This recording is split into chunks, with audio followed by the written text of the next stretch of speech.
Hello, and welcome to the 7th official episode of the What We Watched podcast. I'm your host, John, and with us today is... Jonathan. And Rustin. And Rustin, yes. How are you guys today? Pretty good. Good. Yeah? Nothing to report? Nothing new? No, that's the end of the episode. Just chilling? Today we're coming to you to talk about several films we watched, including... multiple films by director David Lynch. Yep. Being that Criterion sale just happened and Jonathan had to go out and spend money on Eraserhead and Mulholland Drive. And we also watched some other ones, and we're going to talk about the new trailer for X-Men Apocalypse. So thanks for joining us. Without further ado, let's get to that first review, which is going to be what exactly? What are we even talking about first? What are we talking about here? Why don't we blast through the other movies we watched first? And then we'll really want to save Lynch till the end? Yeah.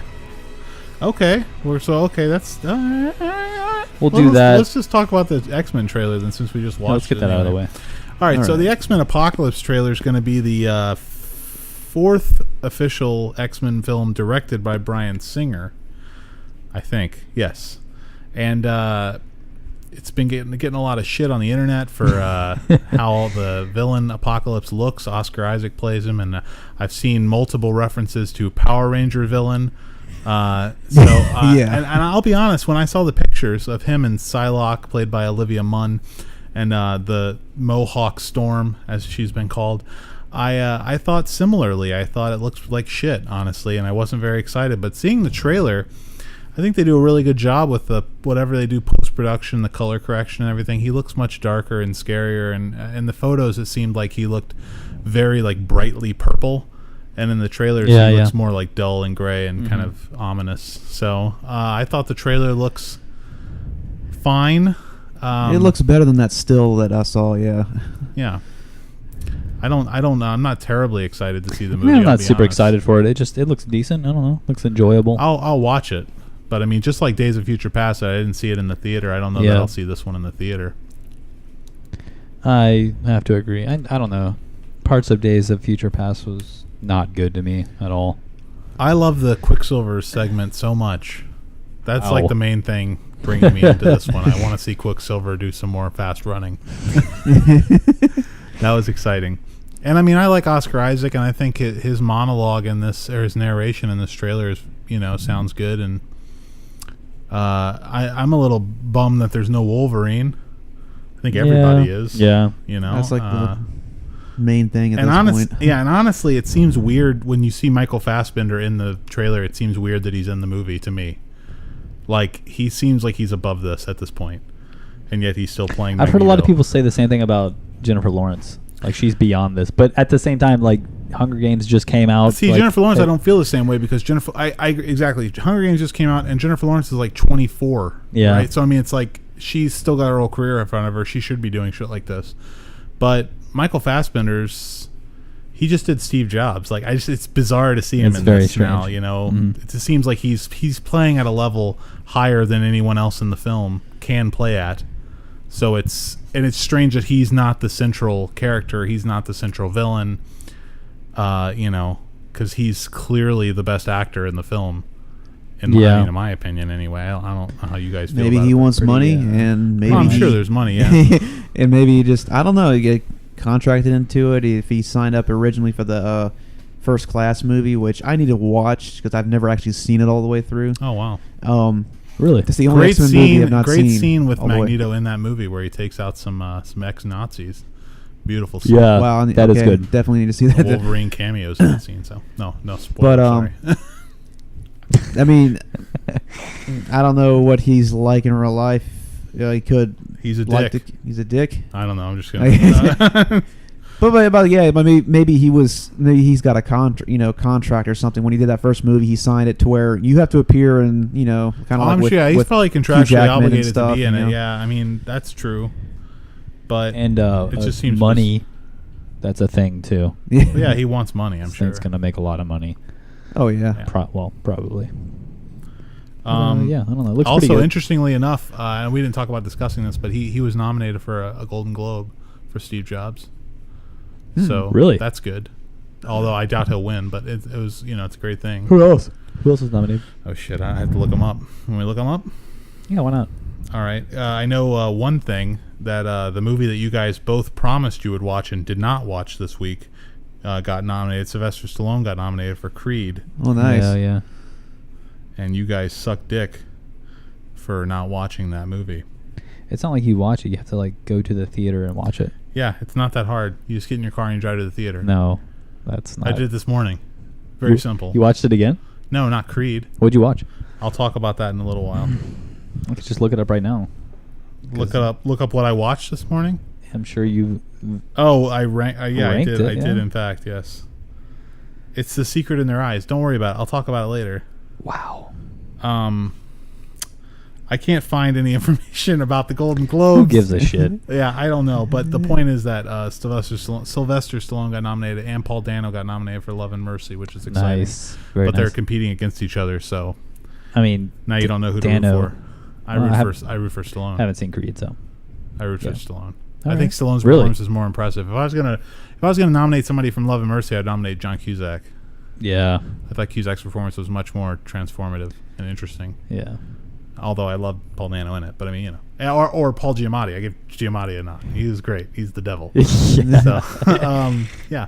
So I guess that's it for the trailer. So ratings out of 5 for the trailer? No, I'm just kidding. Let's move on to what we watched. Our first film. Jonathan, do you want to kick us off there? Yeah, sure.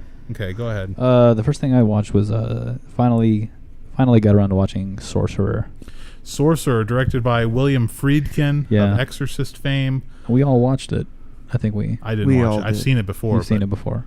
Okay. Rustin watched it too. It's my copy that you watched. Gave it a 4.5. Well, no, 4.25. It's good, really good. What stops it from being perfect? What stops it from being perfect? I don't know. It's when you go that high. When you go so high that it's like 0.75, it'll be perfect. But it's just missing that 0.75. What's the 0.75 that it's missing? It's long. Oh, it's the length. It's drawn out. I don't know. And also, it bothers me. Like, I know it's South America. I know it's middle of nowhere. Well, let's explain what the movie's But- about real quick. Hang on. okay. The film Yeah, is. sure. Do you want to talk about No, this? go ahead. Okay. The film is about a group of criminals or people who are Fugitives. on the run, Yeah. fugitives. From various things, justice from the other criminals, and Varying they're all, countries as well. They're all in this, I believe it's a fictional country in South America, and they take on a job to drive it's nitroglycerin, right? Yes. No, Yeah. it's dynamite that the nitroglycerin has sunk to the bottom. Anyways, Yeah, they're going to drive that Highly unstable. however many hundreds of miles to an oil fire to blow up the oil fire and stop it. Is that pretty clear? Yeah. Pretty good? Pretty much. Yeah. Okay. So continue. I'm sorry. To me, it's just like the story's a little ridiculous, just like a hair ridiculous. How I don't so? know. It just seems ridiculous. I don't know. Traveling 200 miles, like there's no other possible way to do this. You know what I mean? Like to blow this mine up or to stop the fire. I don't know. It just seems ridiculous. Well, you saw There Will Be Blood. Yes. How I they did. blow up the oil fire, and how do they stop the oil fire in that one? Dynamite. Exactly. Exactly. That's how you do it. Yeah, but it's not 1800s. I don't know. It's This wasn't in the 1800s either. No, I'm saying it's not the 1800s. Or no, wait, There Will Be Blood's early, not in the and 1800s. early, pretty much the 1800s. Okay. But it's like I don't know. It just doesn't make any sense to me. Really, you have this American company. Lessons of Darkness. How do they stop the oil fires in that one? How do they do it again? Did they blow it up as well? Yeah, they blew it up. That's how you stop an oil fire. No, I'm not saying that blowing it up is unrealistic. what I'm is- saying going 200 miles to get this shit. Well, they have to bring the dynamite to the place where it needs to go. That's what I'm saying. It's like, why is it 200 miles away? Why don't they have dynamite there already? Yes, they're like a American company, like obviously American because all the contractor guys were speaking perfect English and whatnot. I do not remember any of that, so I don't know. It just doesn't make any sense. It just seems like it's fabricated just to create this like Okay, and that's bothering you. that bothers me a little Okay. bit. It's not so much that it's what about terrible. Okay, here's what. Well, first of all, since I didn't even watch it, let's hear what Rustin has to say about it.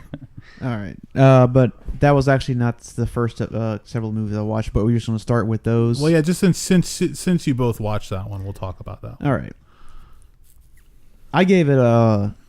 We'll go with the ratings too. Sure. All right, I gave it a 5 out of 5. I didn't really find too much wrong. I see. No, that's a rating I can stand by. I'm just kidding. Well, I didn't even give it a 5 out of 5. I can see what your point because because they even in the movie they question that there's got to be some other way. Like, can't you get this dynamite into a chopper? And and they carry say it? yeah. They say and there's a guy who's saying it can't be done. It can't be done. And I the understand main that. contractor has a deadline, and it kind of would you would probably think that there would be another location for this type of stuff, or they could special order it. Actual stable compound to use if they have that much money and resources. That's what I'm saying. But, it's not 1905. Like, they don't need dynamite. They can have it's like the 70s or whatever 80s. It's the 70s. Is it the 70s? 78. 77. 70s. But yeah. Anyway. Same thing. But I guess what I could see where you get that. Okay, how about like, from like a film standpoint though, outside of the story not being believable? Not, I can get, but like to what I really enjoyed about it. Yeah. Like just That's the 4.25.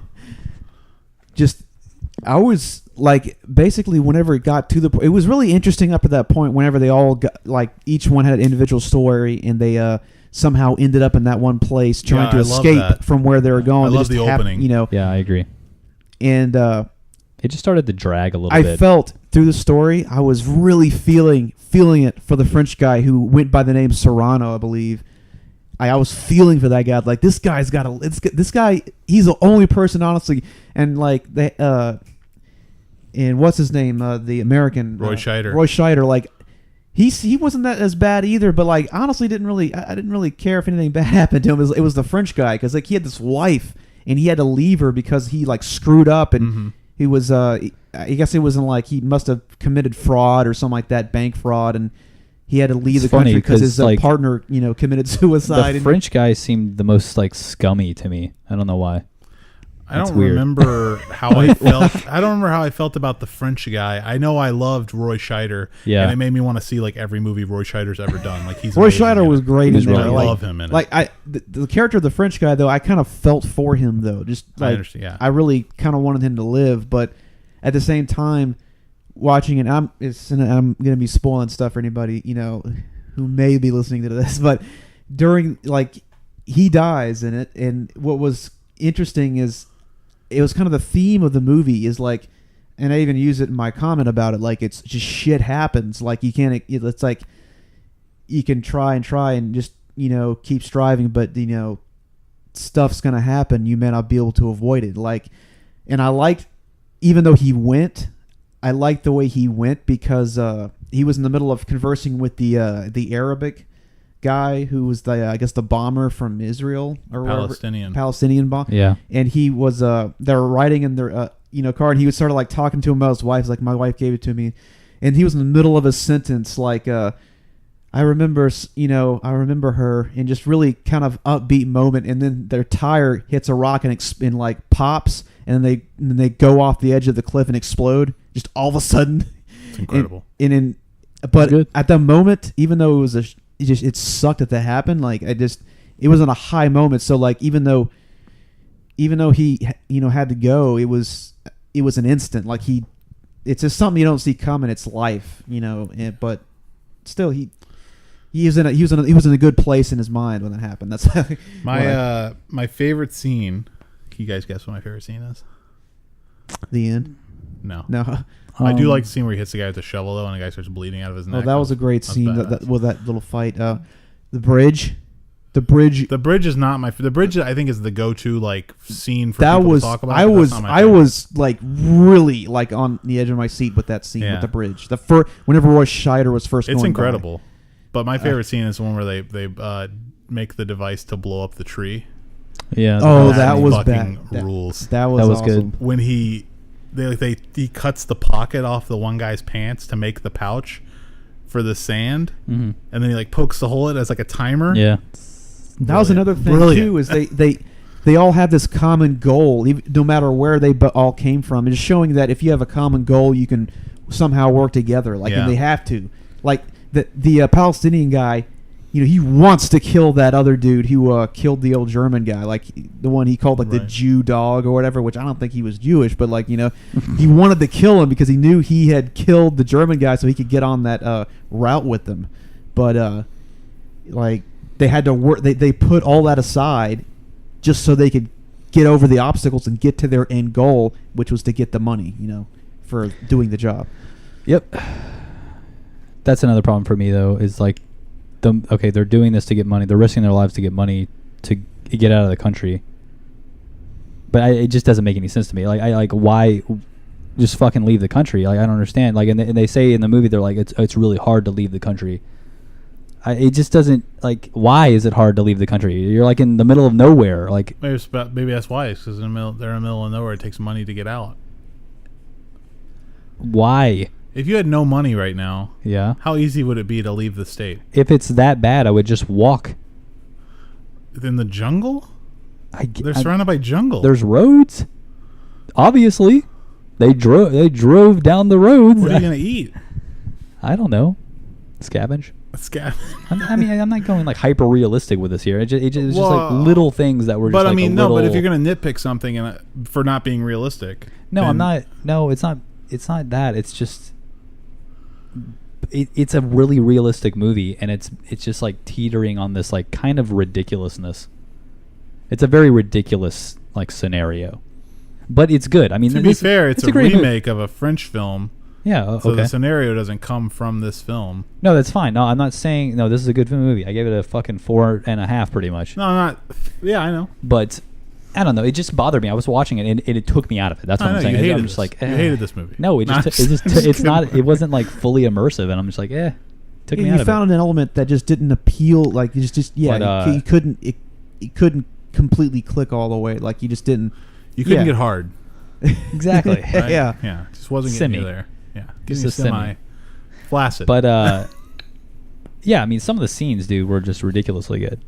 Especially the makeshift bomb thing. Yeah. And all the explosions and all the effects, all good. Real, all good stuff. Real. But yeah, I don't know. Same way with the next movie we're about to talk about with me. So yeah, that's. Go ahead. All right. Yeah. Continue then. Since we're going in that order, I'll leave one of the things we didn't. Well, I have leave all the Lynch movies out. Huh? Leave all the David Lynch movies out. Oh well, then. That's not my next movie then. Okay, good. All right. The next thing I watched was, and I'm not going to go into any detail on these. I'll just give you my rating so far because we're going to be really talking about these in the next podcast with the release of Star Wars Episode 7. The next film I watched was the original Star Wars: A New Hope, Episode 4. Gross.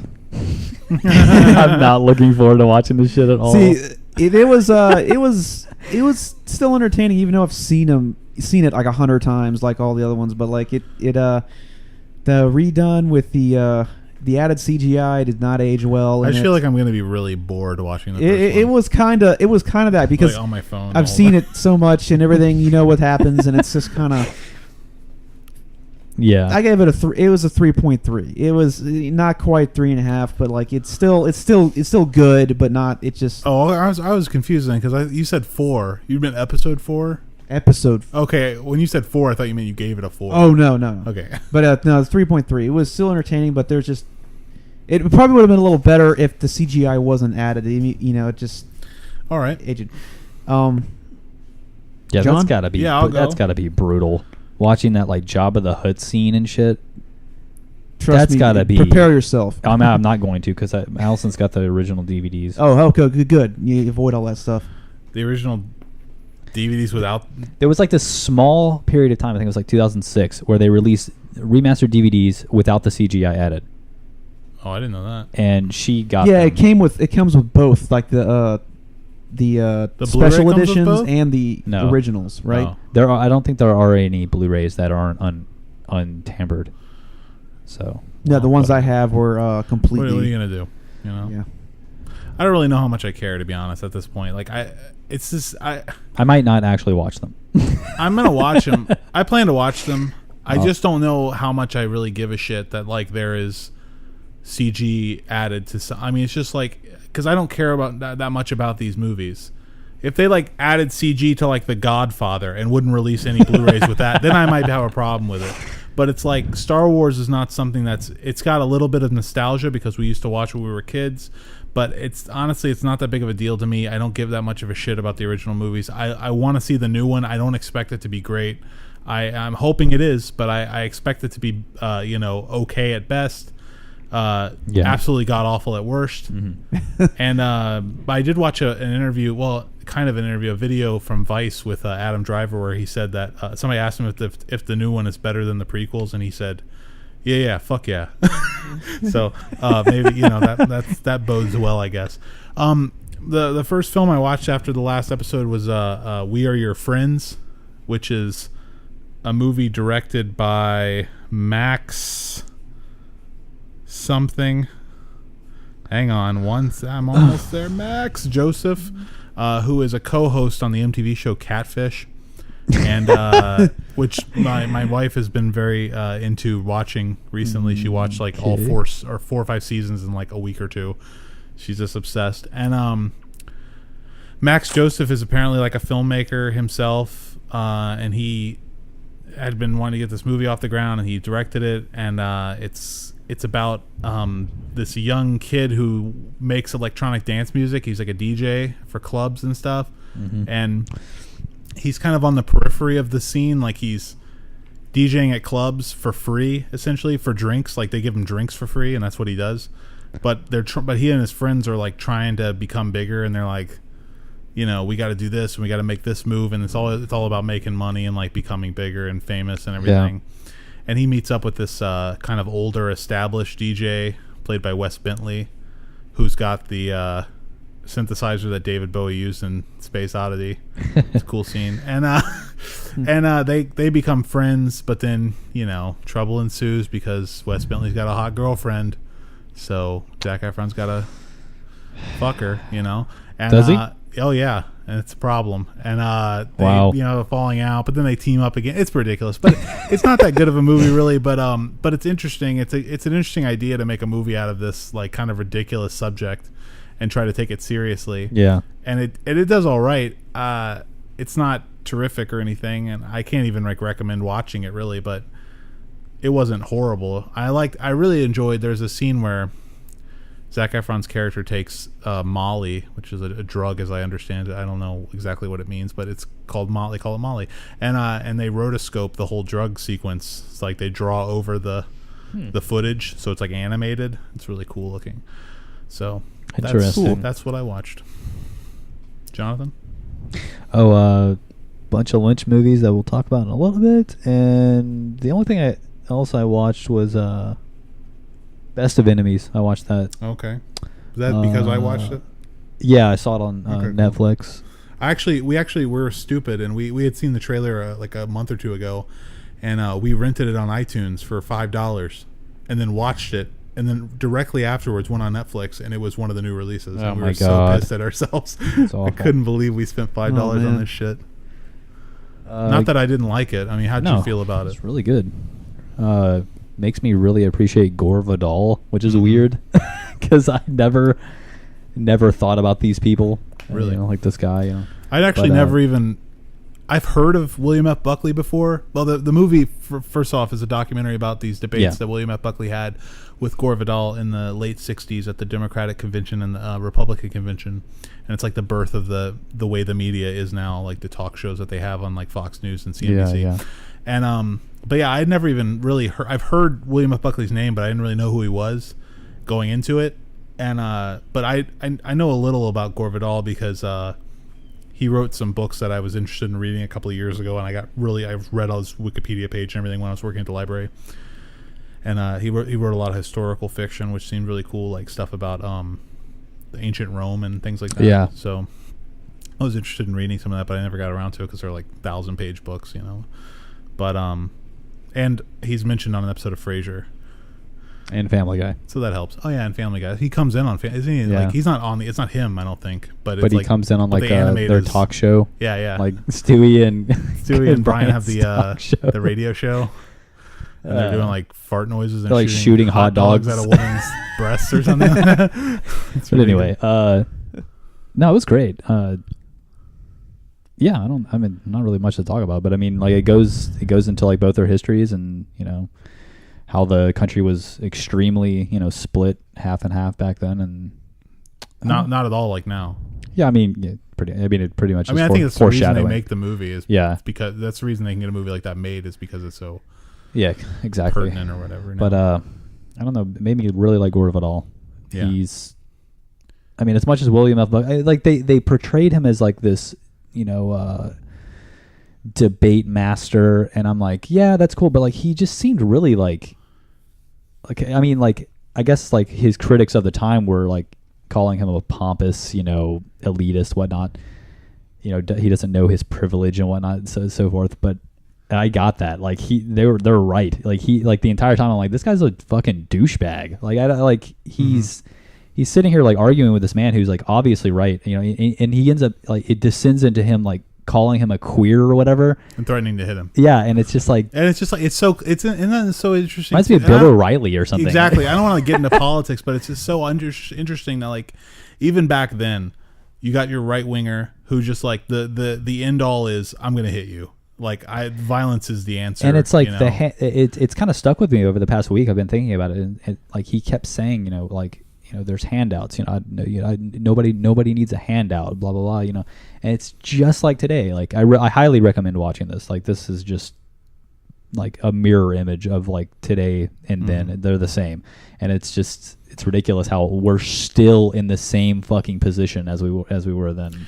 Documentaries are weird though because like it's like I agree with everything you're saying. I wasn't impressed with this though as much as you seem to be. I don't know. I mean, I gave it a 3.5. I think I gave it a 3.5 also. Yeah. Like I didn't think like I liked watching it. It was enjoyable. It's nothing like it, but it's like most documentaries. You don't need to see them again after you saw it. Yeah, you know? I mean, obviously. And it's like I can't articulate. I can articulate. I was thinking about it actually because I watched another documentary called "Listen to Me, Marlon" about Marlon Brando.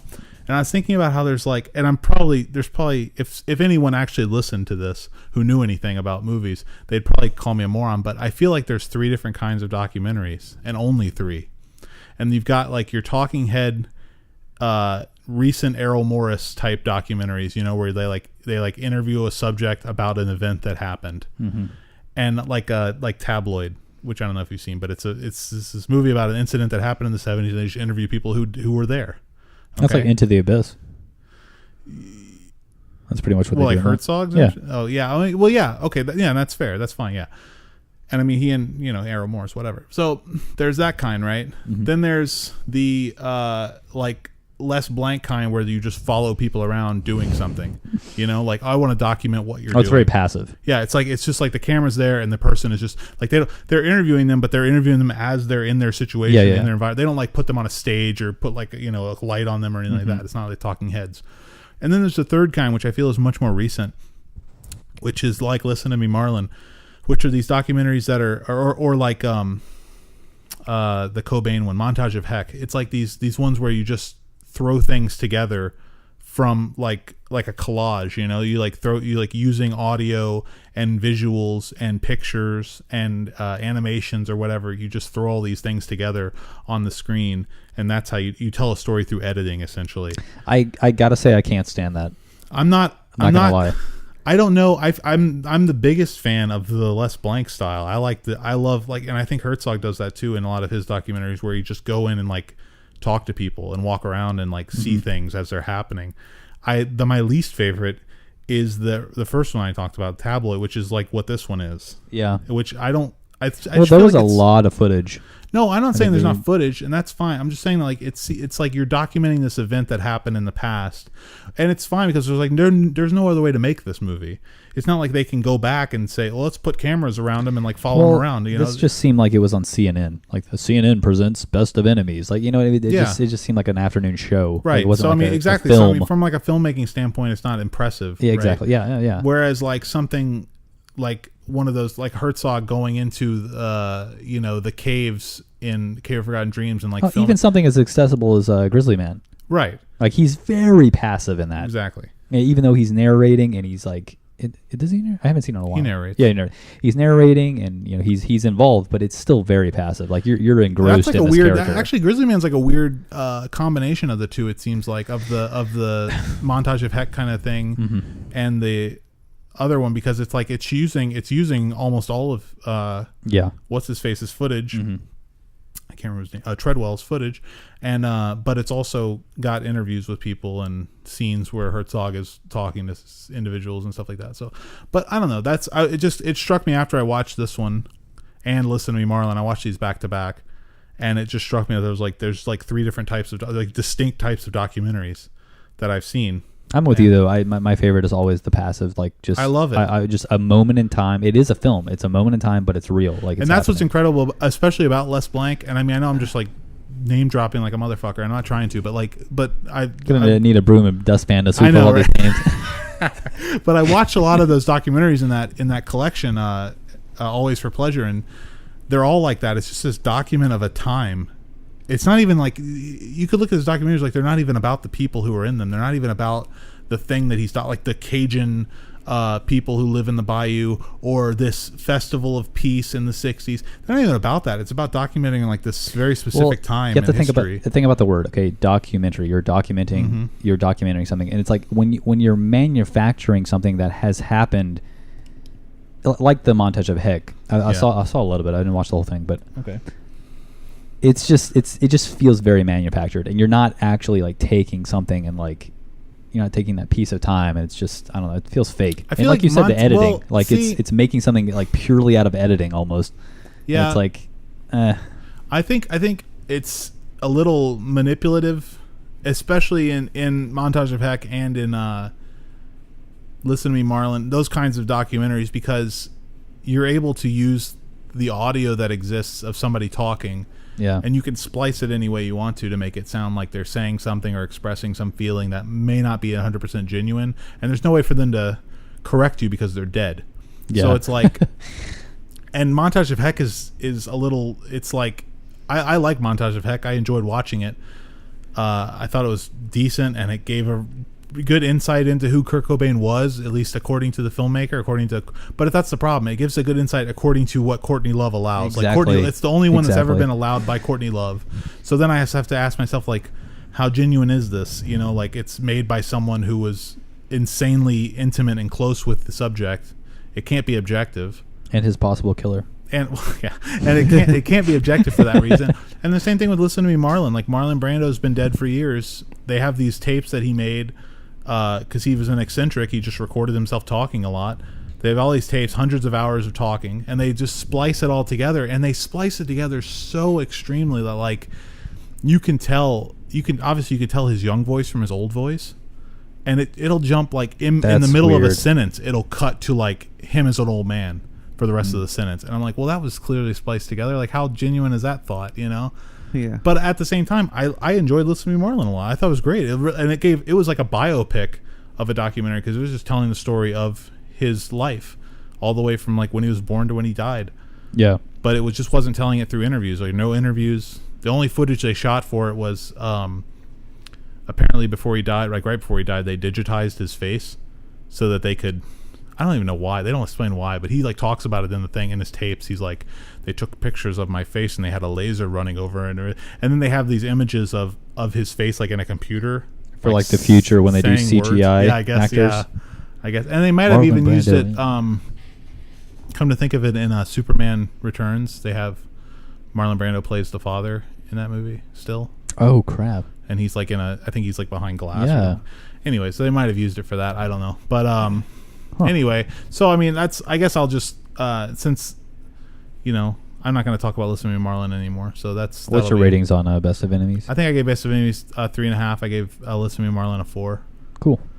I thought it was because I like that type of documentary better than Best of Enemies type of documentary. Yeah, I'm with you. That's all. Yeah, that's really what it comes down to. Rustin?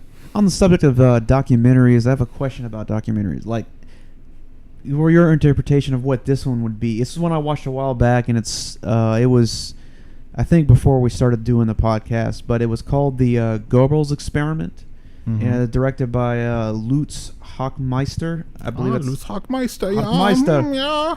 But von Einsteigen. The it's basically a documentary, but what it is, it's a personal diary that I forget what his title was, but he was the propaganda minister, like in German, but in the propaganda minister. Goebbels? Yeah. Okay. I forget what his title was, like Yeah. Reich something in German, but propaganda minister. The Reich douche. For yes, for one of the most evil men in history, and he was Minister of Evil. Master of Evil. But it's a documentary, but it's basically the entire movie. It's, I forget how long it was, but it was all just footage that was collected of him and played throughout the footage, and on top of the footage was Kenneth Branagh was narrating or reading directly from his diary, and so all the dialogue was from Yeah, so I mean, essentially, like, if there's no interviews or anything, I would say that's like, like Brett Morgan, or like the montage of Heck, or Listen to Me, Marlon, or Kid Stays in the Picture. These kinds of documentaries where they just use source material, like they don't create anything for the film. Oh, I mean, not that they don't create anything. Like, obviously, they recorded Kenneth Branagh talking, but they don't film anything necessarily new, or they don't, or outside of maybe like reenactments or something like that. Well, but I just wanted to see what you thought about that, because I wasn't really sure where to place it. But it was really good. I gave it a 4. It was really very interesting, and it showed so much, like, from the direct, taken from the guy's mind, how much paranoia he had, and he was like positive others had during that regime. So it regardless of how much power you had in that regime, it sucked ass to be there anyways, because you didn't know who was going to kill you or whatever, or it was madness. But anyways, I just wanted to bring that up since we're talking about documentaries. Sure. The next film I watched was Empire Strikes Back. That's hands down the best out of all the Star Wars films made, and in my opinion, 5 out of 5. That's everyone's Great. opinion. I liked most everybody that I've heard until next week. Yeah, we'll see what next week has to bring, but it was great. I mean, there's a few CGI scenes he added, but that was the movie he did the least to. And that was the best movie out of those and I don't think he had very little to do with it. He got the good director, Irvin Kershner. Yes, and director of RoboCop 2. No, yeah, I don't think I've seen RoboCop. What was 2. the CGI in that? The CGI was basically at the very end in Cloud City. There was a scene where he added like this short. It was about probably 6 or 7 seconds of the Millennium Falcon flying through Cloud City. Just showing the outside of Cloud City. And not only that, why? And then there's scenes whenever they're walking through Cloud City where there was like white wall, like they're inside of like a building. At that point, he added basically it's almost like windows showing the outside, and it doesn't look that bad as far as the CGI. It gives it more, I guess, life. Like they're showing more of the city as they're walking through like corridors and stuff. Because in the original there weren't any of these. It was just basically like white walls and stuff inside of the facilities they were in. And there was another scene. This actually wasn't CGI, which was great, but they added a little more. It was probably 5 or 6 seconds of the Wampa, that big snow beast that attacked Luke and killed his Tauntaun. The abominable snowman. Yeah. Whenever you froze him, it showed him in there. There's a scene that showed it, and it was a full animatronic guy in suit, but it looked real. It wasn't CGI'd, and it was sitting there eating like a piece of flesh. Oh, and so they that's showed not it. the original? That's not in the original. The Where original he's tied was up upside down. Yeah, it just showed that scene is in the original. He's saying that they added the footage of him eating some flesh. They just showed more of the eating the Wampa beast Tauntaun or whatever. Cool. It was like eating a piece of meat or a leg from the Tauntaun, and they just showed it for a few seconds, and then it showed Luke waking up and realizing where he was, and that was a scene added. And there's one other scene where I don't remember this from the original, but Darth Vader was walking towards his shuttle after he thought Luke, fell to his death or something, and he's flying up. and it's like I think that was an added scene because I don't remember that. It was basically a far off shot of like Darth Vader walking towards the shuttle. Why don't you just go ahead and also just give us your rating for Jedi also? Okay, for Jedi, Wait, what was Empire? 5? 5 out of 5. 5 out of 5. Oh, okay. Jedi was a 3.5, and the main reason is Ouch. I still enjoyed it. The Ewoks are just really kind of The Ewoks it's just suck, stupid. but It's just it's the not, Yoda it's not the shit, worst thing. I can't but handle anything with Yoda. You can't handle any of the Yoda. No. Yoda's all through Empire. I know, but I can't. I hate it. I don't know. Well, but really the worst things in brutal. Jedi were I don't remember Jedi the at all. scene at the beginning in Jabba's palace. There was a giant CGI like blues song dance number that he added. Oh Like my originally God. it was something else in different music, but this with this singing alien, it was one of the worst things he's done. It's like straight out of like Who directed episode this? 2 or something. It was I don't remember his name. it's like Marquand was his Some last nobody. name. Some random. Okay. But actually, I was Jobber. told that Lucas had a lot more to do with it than he did in Empire, like influencing what happened. And the Ewoks they're just kind of cheesy, and it wasn't not horrible, but just not great. But the best things in that movie were the saber battle at the end with Luke and Vader, and the ship battle at the end with like all the ships colliding and fighting. It looked really good. Amazing. So, is it my turn? Yeah, Yeah, I have nothing but Lynch left. Okay. Well, I got watched, one more besides the 2 Lynch. I have several. I watched Amy, which is a documentary about Amy Winehouse. Wow. Like, just came out. Is it good? It's been getting insanely good reviews. It's directed by someone who has a name, and their name is Asif Kapadia. So I don't know who that is. Asif. But Amy was it wasn't good. It was like, I mean, if you like Amy Winehouse a lot, it's probably awesome. But I don't really have anything interest in her like at all. I don't like the music very much. I especially hate the music that she was doing early on in her career, which I didn't know about until the movie. It's very like it reminded me of Jeff Buckley, which I fucking hate.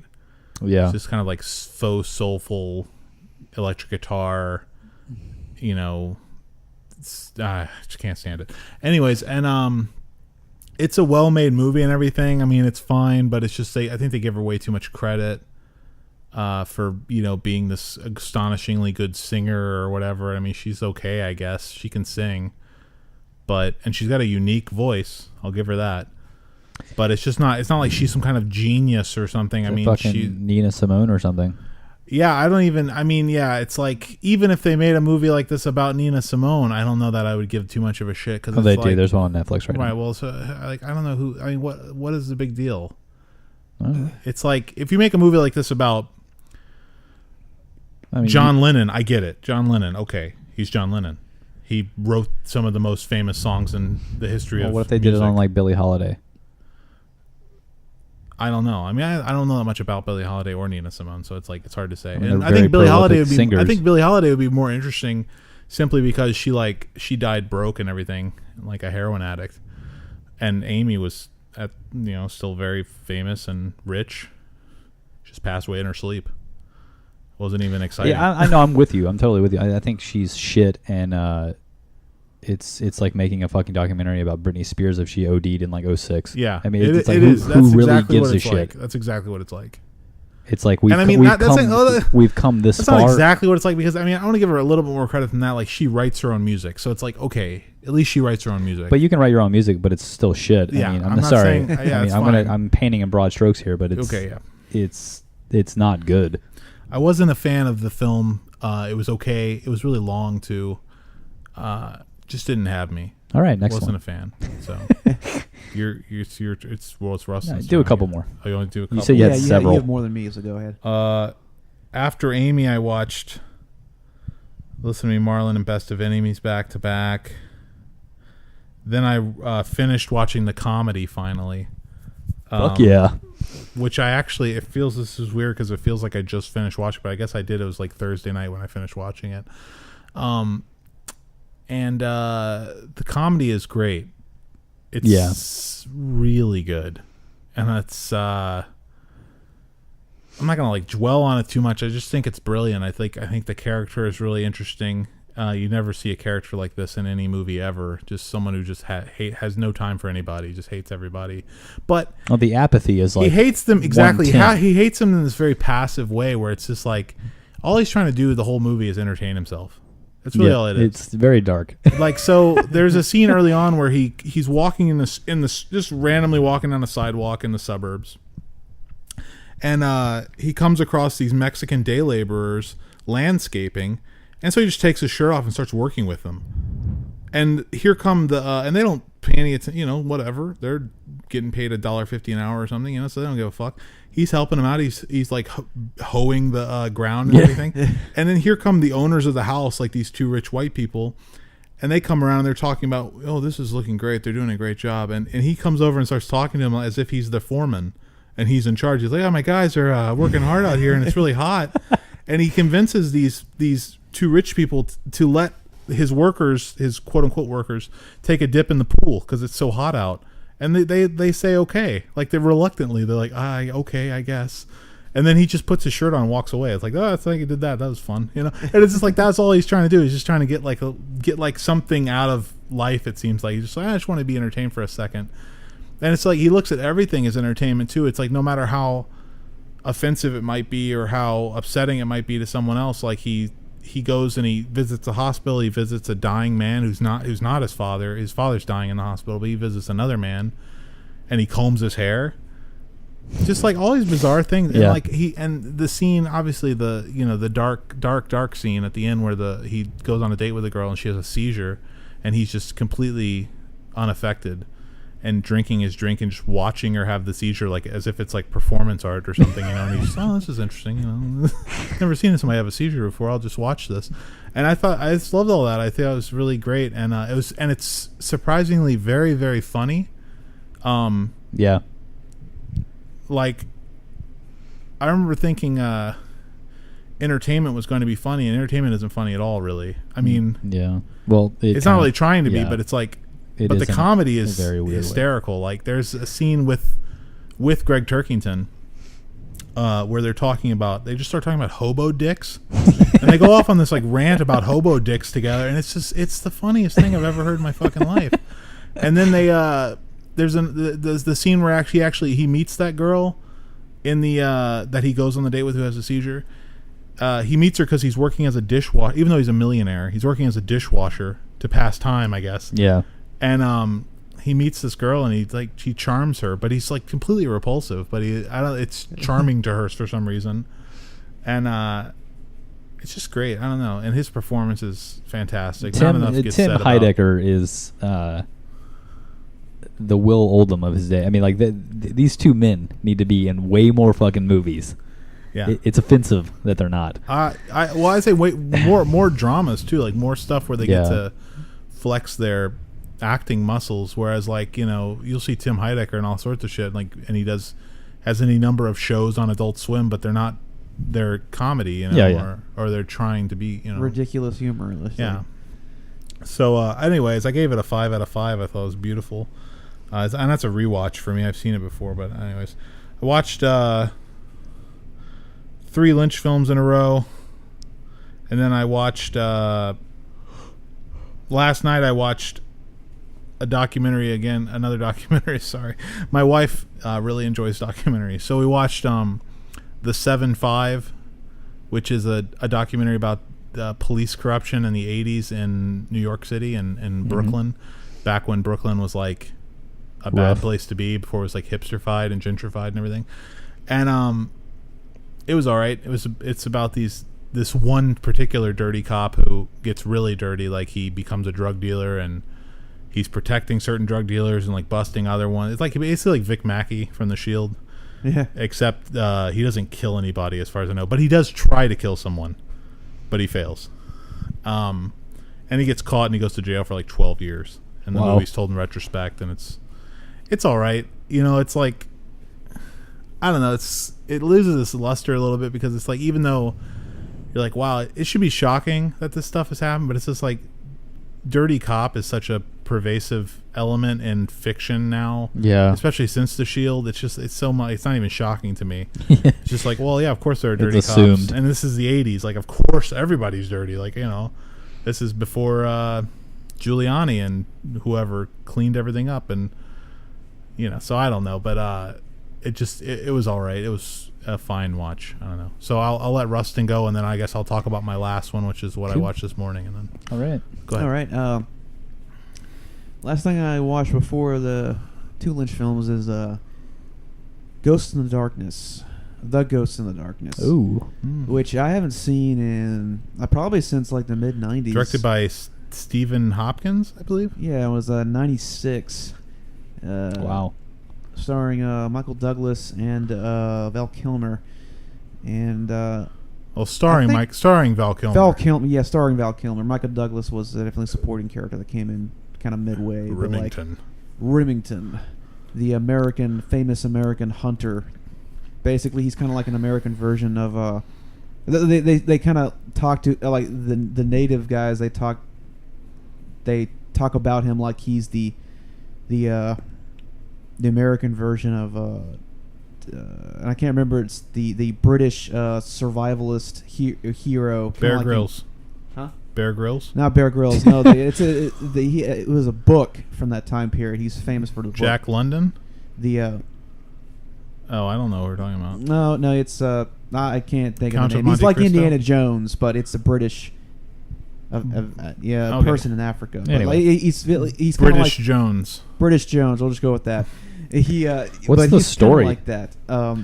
The story is Rustin just saw it. I haven't seen it since I was like 15. Go I ahead. can go over the story, but it's basically it starts off where Val Kilmer's character is contracted by this British business mogul or whatever. He's trying to get them to build bridges, basically. And they're kind of in a race between it. Even though they're a business, they're still up against like France and Germany, and they're just trying to enforce their British pride and to build basically railroads and bridges and try to like modernize parts of Africa that they own or basically colonize and everything like that.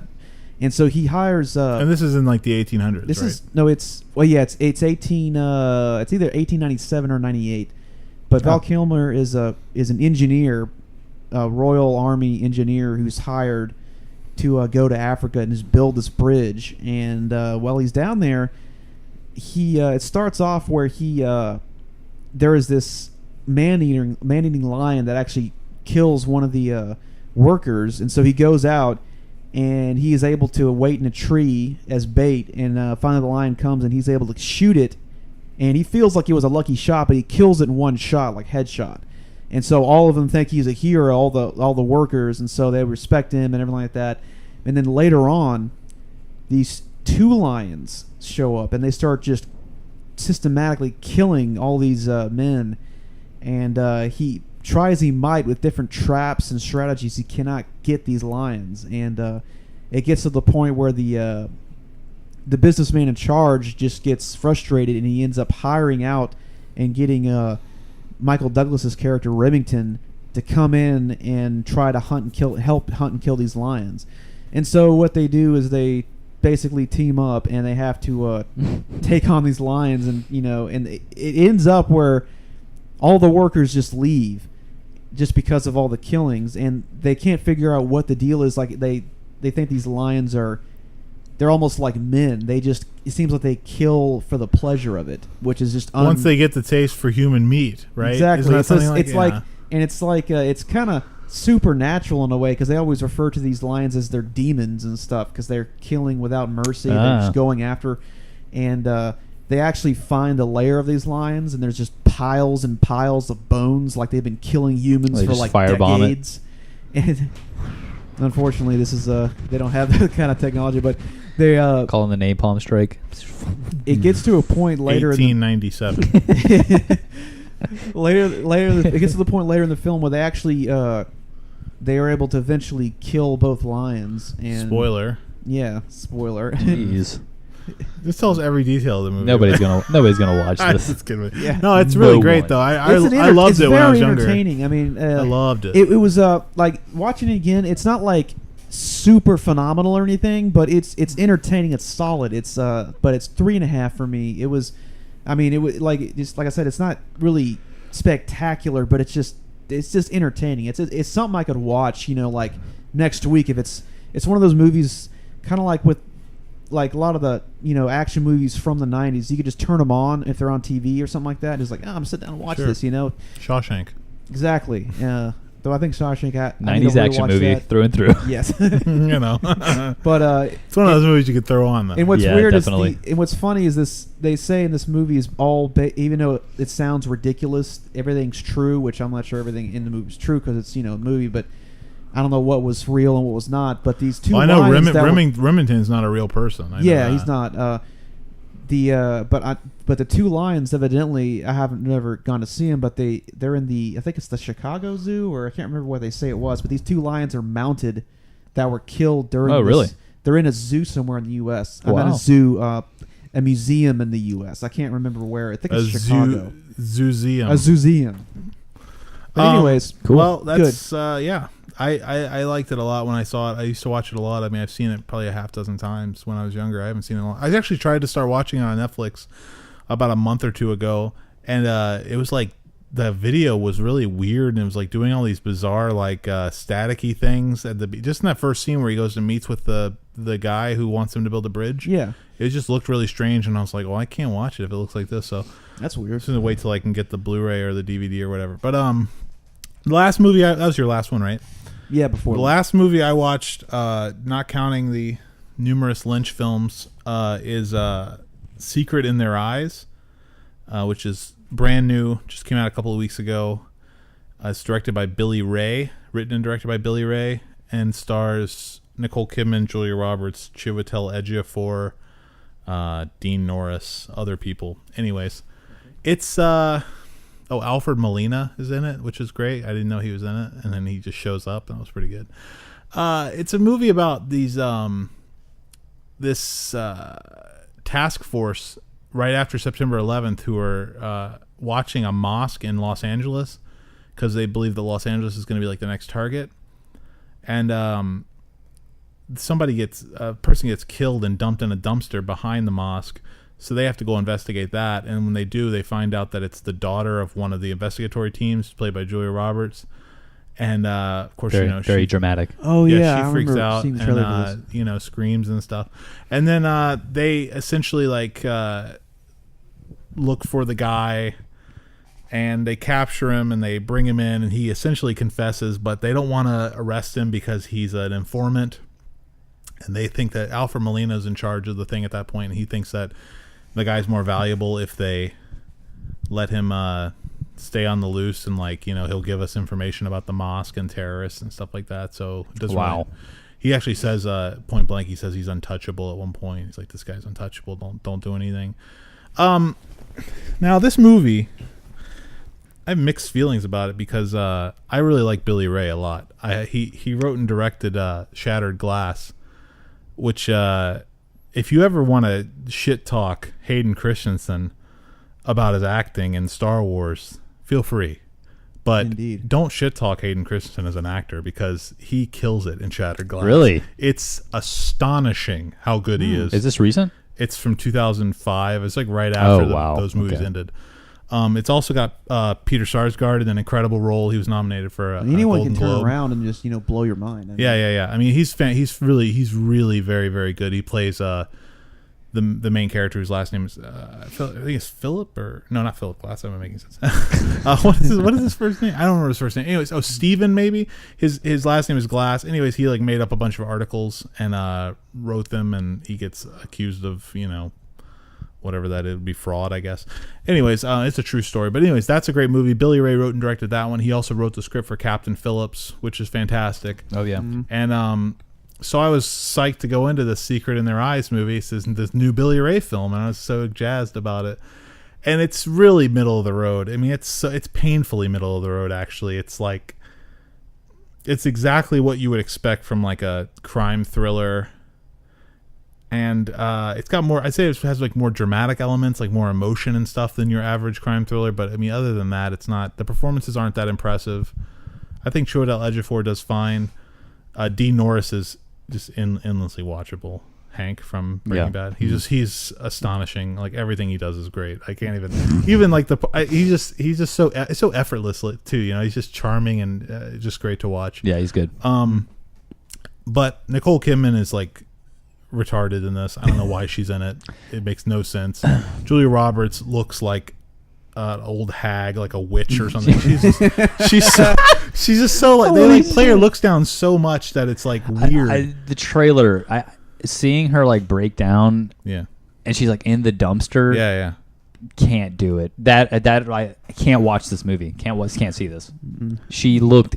I would laugh out loud. That was actually Nicole felt the same way. But even after seeing the movie, she said that was really terrible. But I actually thought that scene was really effective. Really?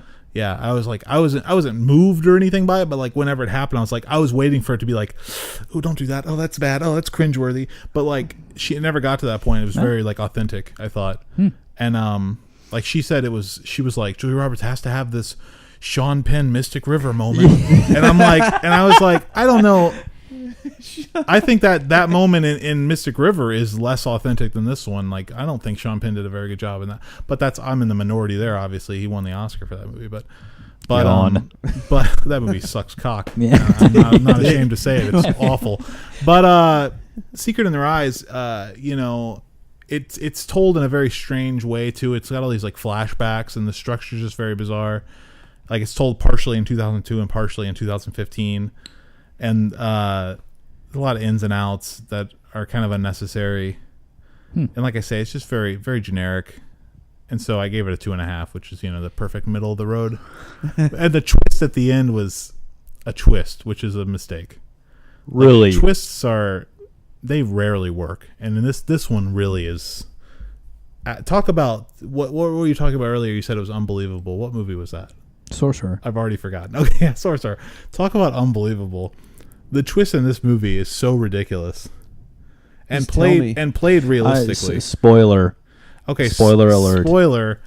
I gotta know this because I'm never gonna see this piece of shit. The fellow who killed her daughter, they catch him. Again? No, they catch him in the beginning, right? Okay, and then they have to let him go because they don't want to accuse him because they need him. Then they can't find him. Then he goes AWOL, and they can't find him. So cut to 13 years later. And this is, like I said, in the movie, it cuts back and forth over and over and over again, like 100 times. But at the end, Chiwetel Ejiofor is sure that he found the guy. He's like, this guy is it. He's him. He looks just like him. They're the same age. But he doesn't have, like, the original guy has an accent. He's a Muslim. He's like Arabic or something. This guy doesn't have an accent. So it's like, is this the guy? You know, you don't know. And Julia Roberts pulls him and Nicole Kidman aside and says, it's not the guy because I killed the guy like a month after we had caught him originally. Like, I shot him and I buried him in my yard. And I'm like, okay, that's when I'm watching this, I'm like, that's not too bad. It's kind of a wet noodle ending. Like, I don't want to hear that this has really been over for 13 years and the whole movie is fucking pointless. But but it's, at least it's not, you know, something ridiculous like she captured him and has been keeping him hostage in her stable for 13 years, which is the actual twist. That's what actually happened. Yeah. So Chiwetel Ejiofor, for some reason, goes back to see Julia Roberts at her house, and he catches her going out to feed him in her makeshift jail cell that she keeps in her stable in the back of her property. And he's like, the guy is like, now looks, you know, he looks like he's aged like 50 years because he's been staying in this little room the whole time, and he's got a beard and everything, and he looks at Chiwetel Ejiofor and he goes, please tell her to talk to me, because apparently she won't speak to him. It's like a part of the torture or whatever. So he's got no human contact for 13 years. Wow. And then Chiwetel Ejiofor takes out his gun and puts it on the table, and then grabs a shovel and starts digging in the yard, and Julia Roberts has to kill him, and she does. That's the end of the movie. What the fuck did you just tell me? Yeah. Nicole gave it a 1, even though she doesn't rate movies. Shit. I didn't think she hated it as much as that. I gave it a 3. I didn't think a 2.5. I didn't think it was like absolutely horrible. I just thought it was, it's not anything you ever need to look at. It's got a really good foot chase in the middle of it in Dodger Stadium, which is pretty cool. Like chasing the guy all over the place and like through the stands and stuff. That was pretty fun. And the writing is, it's a Billy Ray film, so the writing is top notch. I love the writing. Like some of the lines of dialogue and stuff are really good, and the way that things pan out. But I don't recommend seeing it. I recommend that if you want to see a Billy Ray film, you go watch Shattered Glass because it's cool. It's gonna blow your mind hole wide open. Cool. Sounds very Alrighty. cool. So if that's the last film, Yep. then we need to get to some David Lynch stuff. Now, how do you want to do this? Because I know that Rustin only watched 2 Lynch films. You watched. Hold on, I'm going to pause it. Y'all start. You got your notebook, dude? I'm really tired. All right. Haven't you been here all day doing nothing? I've been doing something. All right. Are we recording again? Yep, we're good. Okay, so I guess I'm going to talk about I'm going to talk about some David Lynch movies. Wild at Heart first, since I'm the only one who watched Wild at Heart. And then we'll talk about Eraserhead, since Jonathan and I watched Eraserhead. Then we'll talk about Blue Velvet and Mulholland Drive, which all 3 of us watched. Mm-hmm. And Garrison's trying to get into the bathroom. Is that? I don't know. But anyways. No, he's good. It's like scratching. Okay, so I watched Wild at Heart. It's directed by David Lynch. It's from 1990. It won the Palme d'Or that year at the Cannes Film Festival. Mm-hmm. And I'll talk about that real quick. First of all, the fact that it won the Palme d'Or. A lot of people are pissed about that at the time anyway. I mean, I'm sure nobody gives a shit now, but a lot of people at the festival booed the movie when it won. When it showed, apparently there were a lot of applause and people loved it, but when it won the Palme d'Or, people were upset. And I think I can totally understand why they gave it the Palme d'Or, not because it's a great film necessarily, or that it deserved it more than other films that year, but doesn't it feel like they fucked up? I don't even know if Blue Velvet was at Cannes, but it feels like they were sorry they didn't get a chance to give Blue Velvet the Palme d'Or. And so they just Lynch made another movie. Let's give him the Palme d'Or. Was that the next movie after? So it's like that's what it feels like to me because I don't think that spoiler alert. I don't think that it's as good of a movie as Blue Velvet. Absolutely not. But it's messy as fuck. Like it is all over the place. Well, okay. So I'll just say right off the bat, I love Wild at Heart. Okay, it's great. It's fantastic. Okay. And it's so influential to movies that come later, especially ones that come in the 90s. And it's a great performance from everybody who's involved, especially Laura Dern and Willem Dafoe. Not to say anything negative about Nicolas Cage. I will give you that. Laura Dern is really good in it. She's incredible. As opposed to Blue Velvet. And we'll talk about this. Okay. And such a... I hesitate to use words like brave when I'm describing performances, but like her performance is like very fucking raw in this. Like she's naked for a lot of it. She's got like maybe a half dozen sex scenes with Nicolas Cage. I mean, it's a very sexual film, which I had forgotten about. Mm-hmm. There's a lot of like intensely frank sexual dialogue and like dealing with multiple characters too, not just Sailor and Lula. But the movie, I mean, obviously, I want to give some context to like what these movies are and what they're about. It's hard to do with some things, but I'll give a general synopsis would be that it's about these 2 lovers who the mother of the female, Laura Dern's character, doesn't like the boy that she's dating, essentially, and hires someone to kill him. That's essentially what the movie's about. So, but it's also a road trip film. And I just have some notes written down about it. I think out of all of the films that I watched 4 late David Lynch films. And out of all 4 of them, this has the best score.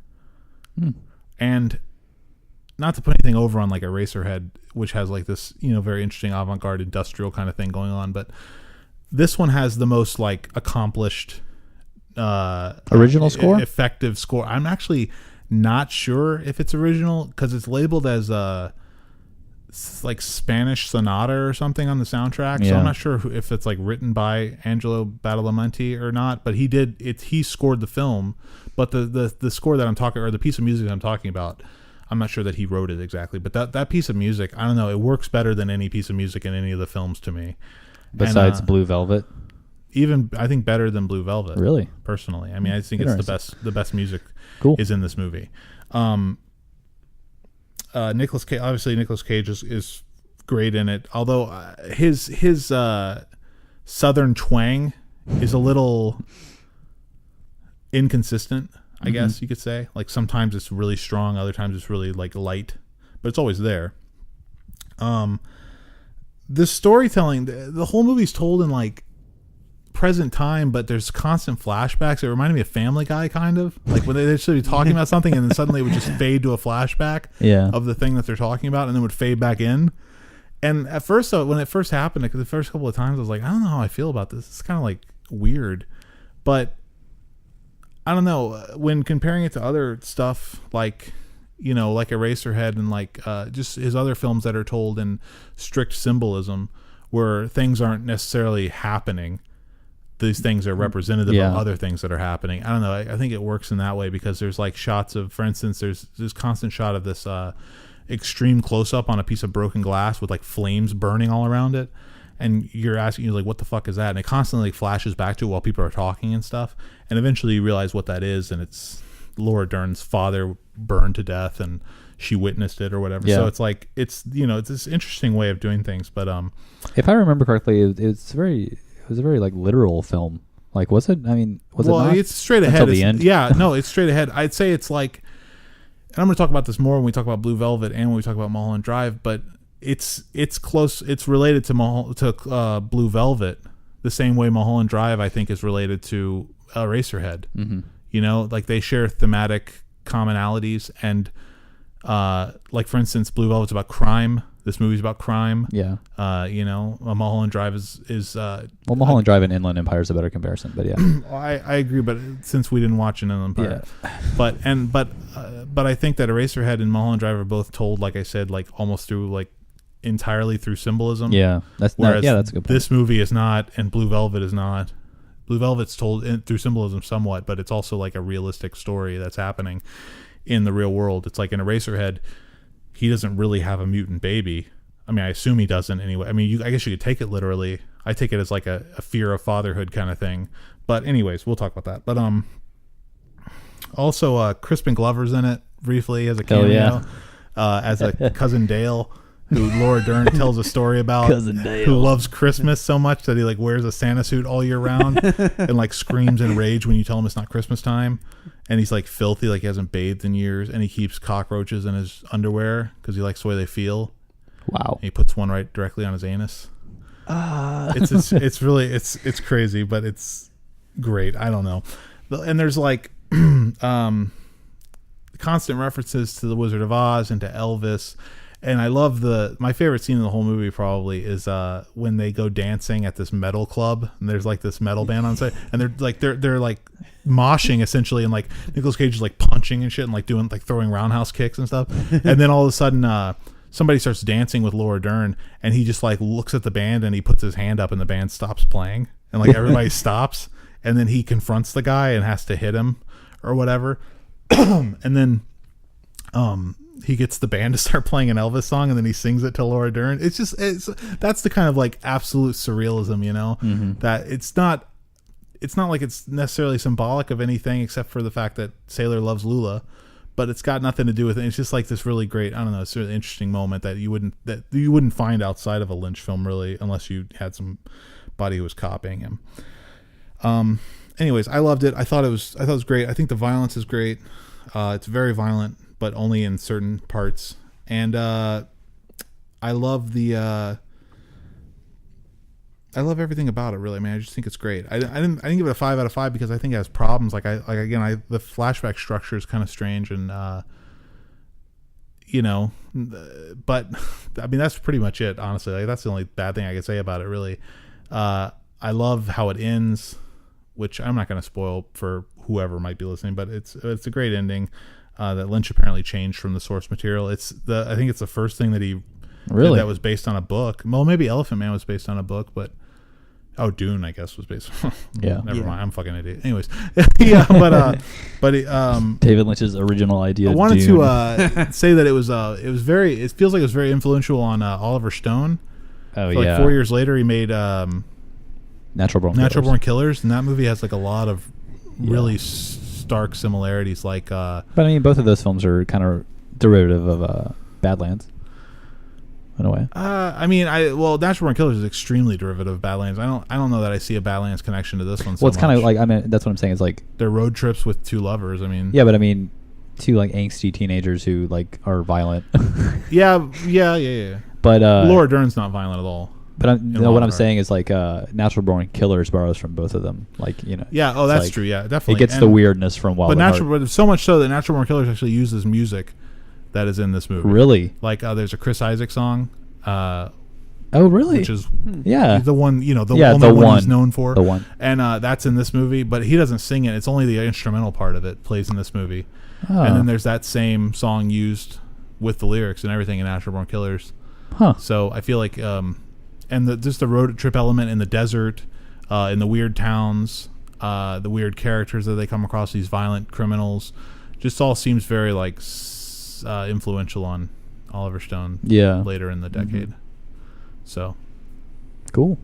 I loved it. Gave it a 4 something. It's an amazing film. 4 out of 5. No, I gave it a I gave it a 4 out of 5, and I said this one gave me a boner with a capital O, which is a line from the movie. All right. So what's Eraserhead or Eraserhead? Yeah, let's talk about that. Well, this is a steaming pile of shit. I'd love for you to talk about Eraserhead. Gave it a 2 out of 5. No. Go ahead. I gave it a 5 out of 5. I know. Based solely on, I mean, it has problems, obviously. Okay, go ahead. Okay, just brief synopsis first. It has problems, but everything is forgivable for me because it's just so original. I don't know, it's completely original. It's shoestring budget, completely immersive. I don't know. It's just great. I love it. I don't know. Kind of just. What are the problems? I don't know.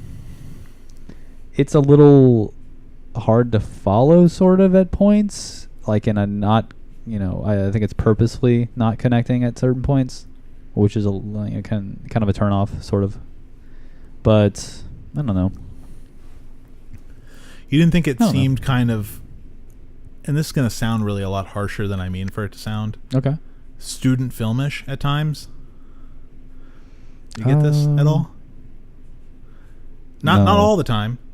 Not all the time. There are certain scenes that look like they were shot by a master filmmaker. Like what? Like what in particular? Certain elements of the special effects, which again, shoestring budget, right? Totally fine. We're talking like $10,000. Not even talking about the mutant baby or whatever. That's fine. I don't even have a problem with that. And like when it becomes a huge head and everything, it's fine. It looks good. I don't have a problem with that. Yeah, it looks okay. I have a problem with mainly. I can think of one off the top of my head, which was I don't even remember exactly what happens, but they're on the stage with the girl lady in the radiator, and the little cart comes out. Yeah. Of the thing. What was that about? With the tree? Yeah. You could see that. Like they're pulling it out. Yeah, that looked like shit. I don't know why. That really. It looked like I could just right when I saw it, I was like, I can see stagehands behind it pushing it. I could see stagehands on the other side pulling it. I think that's the point, though. I mean, I can't actually see them, but I can see them in my head. It's a stage, though. Yeah, but it's like you could see the cart being pulled. Yeah, but it's like I don't know. I don't think it's supposed to not be pulled. It just seemed really like I don't know, man. It really put me off. No, I mean that's fine. That's one element, and then just didn't work for you. Didn't work for me, and I didn't have a problem with anything. Like I love the movie. I gave it a 4.25. I think it's great. And I mean, but I was going in thinking this is going to be a 5. This has to be a 5. Like this is his best film or whatever. My 5 for me personally is, I mean, my other 5 is Mulholland Drive. And Mulholland Drive is masterful filmmaking for me personally. This is amateur hour. Eraserhead is amateur hour. It really is. I mean, it is. It is. I mean, it's very like stream of consciousness. Like, just he's making everything himself. It's like but you can like see the sweat and like the vision. Like out of all of his films, like Eraserhead is like the vision film. Like it's like he has one idea and it's just like, bam, like here it is. Yeah. And there's no deterring that for me. Like I don't know. I mean, I agree with that. It's not perfect by any means, and it honestly, it might be like a hair overrated. Like because I mean it's like everyone loves this shit. Like it's like Yeah. you know It's on Criterion. the second coming, but I think it's valid. I don't know. Everyone needs to see this. I don't know. It's influential. It's original. He's let me borrow it. The score is ridiculously good. He did everything himself. Like I mean, like I don't know. Well, he didn't star in it. Yeah. Jack Nance. How do we feel about Jack Nance? Jack Nance is stiff as a fucking board, but I think it works. I mean, the character is like this anxiety-ridden, like. I really liked him in it. Actually, I thought he has a scene early on when he meets the parents. Yeah. And that scene I thought was like, I thought he was stiff in that scene. I was like, I don't know. He's not hitting his marks right here, man. But every other line he has in the movie I thought was delivered perfectly, and I like his whole like. This is weird. I don't know. His like facial expressions are so bizarre. This brings up a good topic though for Lynch in general. Like you don't know if it's bad acting or not. Like you don't know what the fuck's happening because it's like it could be Lynch going like no stiffer. No, I want you to act. You just like monotone stiffness. Like he wants to like punch you in the face with these like ideas and this emotions. Well, yeah, I watched an interview after I got done watching Mulholland Drive last night. I watched the interview on the disc with Naomi Watts and David Lynch. And she's talking about how she had just seen the film for the first time in 15 years, and she said it was like hard to look at her acting in the opening scene where she comes off the airplane. It's like Ham City. She was like, but then she was like, I remember him telling me, like I remember having a problem with it when I was doing it, and him telling me, no, go even further, like get ridiculous. The first time you've had ice cream. Exactly, first time you have ice cream, exactly. And I was like, that's I was wondering about that because I was like, this is clearly Naomi Watts is not a bad actress, like as she proves in the last 20 minutes of the movie. Yeah, she's on another level of performance. But those opening scenes, if you just watch those, I understand the executive at ABC, because like how would you like know watching those opening scenes you think this is a piece of shit? It's like a hammy garbage, and I had a similar feeling. I'll be honest. But I'll talk about that when we get to that movie. But with Eraserhead, I thought the acting was across the board was pretty decent. I think it's obvious when someone's being told to act a certain way. Like the father of the girl is a goober, which I thought was great. I mean, it's like obviously he's being told to act that way, like with the smiling and everything, and it's just like, so. But I mean. I don't know. The problems I had with it weren't so much like performance issues or anything. It was just kind of like I don't know. I guess I built it up a little bit too much in my head, and I was. It's easy to do that. I was expecting to come into this masterpiece, and it wasn't. It struck me as like, oh, this is his first film. Obviously, it's his first film. Yeah, like he's not there yet. And I get that. I get the student film vibe. Yeah. I do, but like, I mean, it is a student film technically, so it's like. Yeah, but I mean, that's not to say it's. Like I don't want to like stress that it's bad. I think it was made on like $10,000. It's not like it's student filmish in the way that Body Song is student filmish. Yeah, you know what I mean. Like it doesn't look like shit or anything. It's a beautiful film, and it's incredibly well conceived and well made. But a lot of that incredibleness comes from the fact that it's his first film. I think the fact that he, it's impressive that he was able to do something like this, his first time out. Yeah, and the fact that it took 4 years or whatever to make. And the whole famous like, there's a scene when he opens a door. When he goes through the door, it's 2 years later. Yeah, that's that's interesting. That's crazy, but it's impressive that he was able to do it. But yeah, I don't know. And I didn't remember. I also didn't remember how sexual it was either. Like again with like the Wild at Heart, and it's just a common thing, and I forget when I go back to his films how everything is so sexual. Every film is like hyper suppressed sexualism, like really like. It's intense. It's in everything. I agree. And the two I watched, yes. I mean, all of his originals for sure. But I don't know. Even in Dune, though, he makes the Emperor, not the Emperor, whatever the guy is, the Baron Harkonnen or whatever. Harkonnen, he makes him like a Roman gay man, yeah, doesn't he? Like a Greek. Yeah. So he was just like a Caesar of some type, just like he said, this boy comes in and it's like he just looks at him, he's like, and he looks to one of his manservants. Are you catching him breathing? Bring him to me, and then he starts, and then starts his like fucking him in the asshole. And his two nephews are in the corner, like smiling and laughing and stuff like that. It's really sinister. They're jerking off in the corner. Yeah. Do it, Baron. Sting with his washboard stomach. And Sting just like yes, yeah, Uncle. classic. So we're not going anyways, to talk about that movie. I you know I need to rewatch that. So. I liked it. I didn't love it. It wasn't a masterpiece to me. That's coming up though. That's understandable.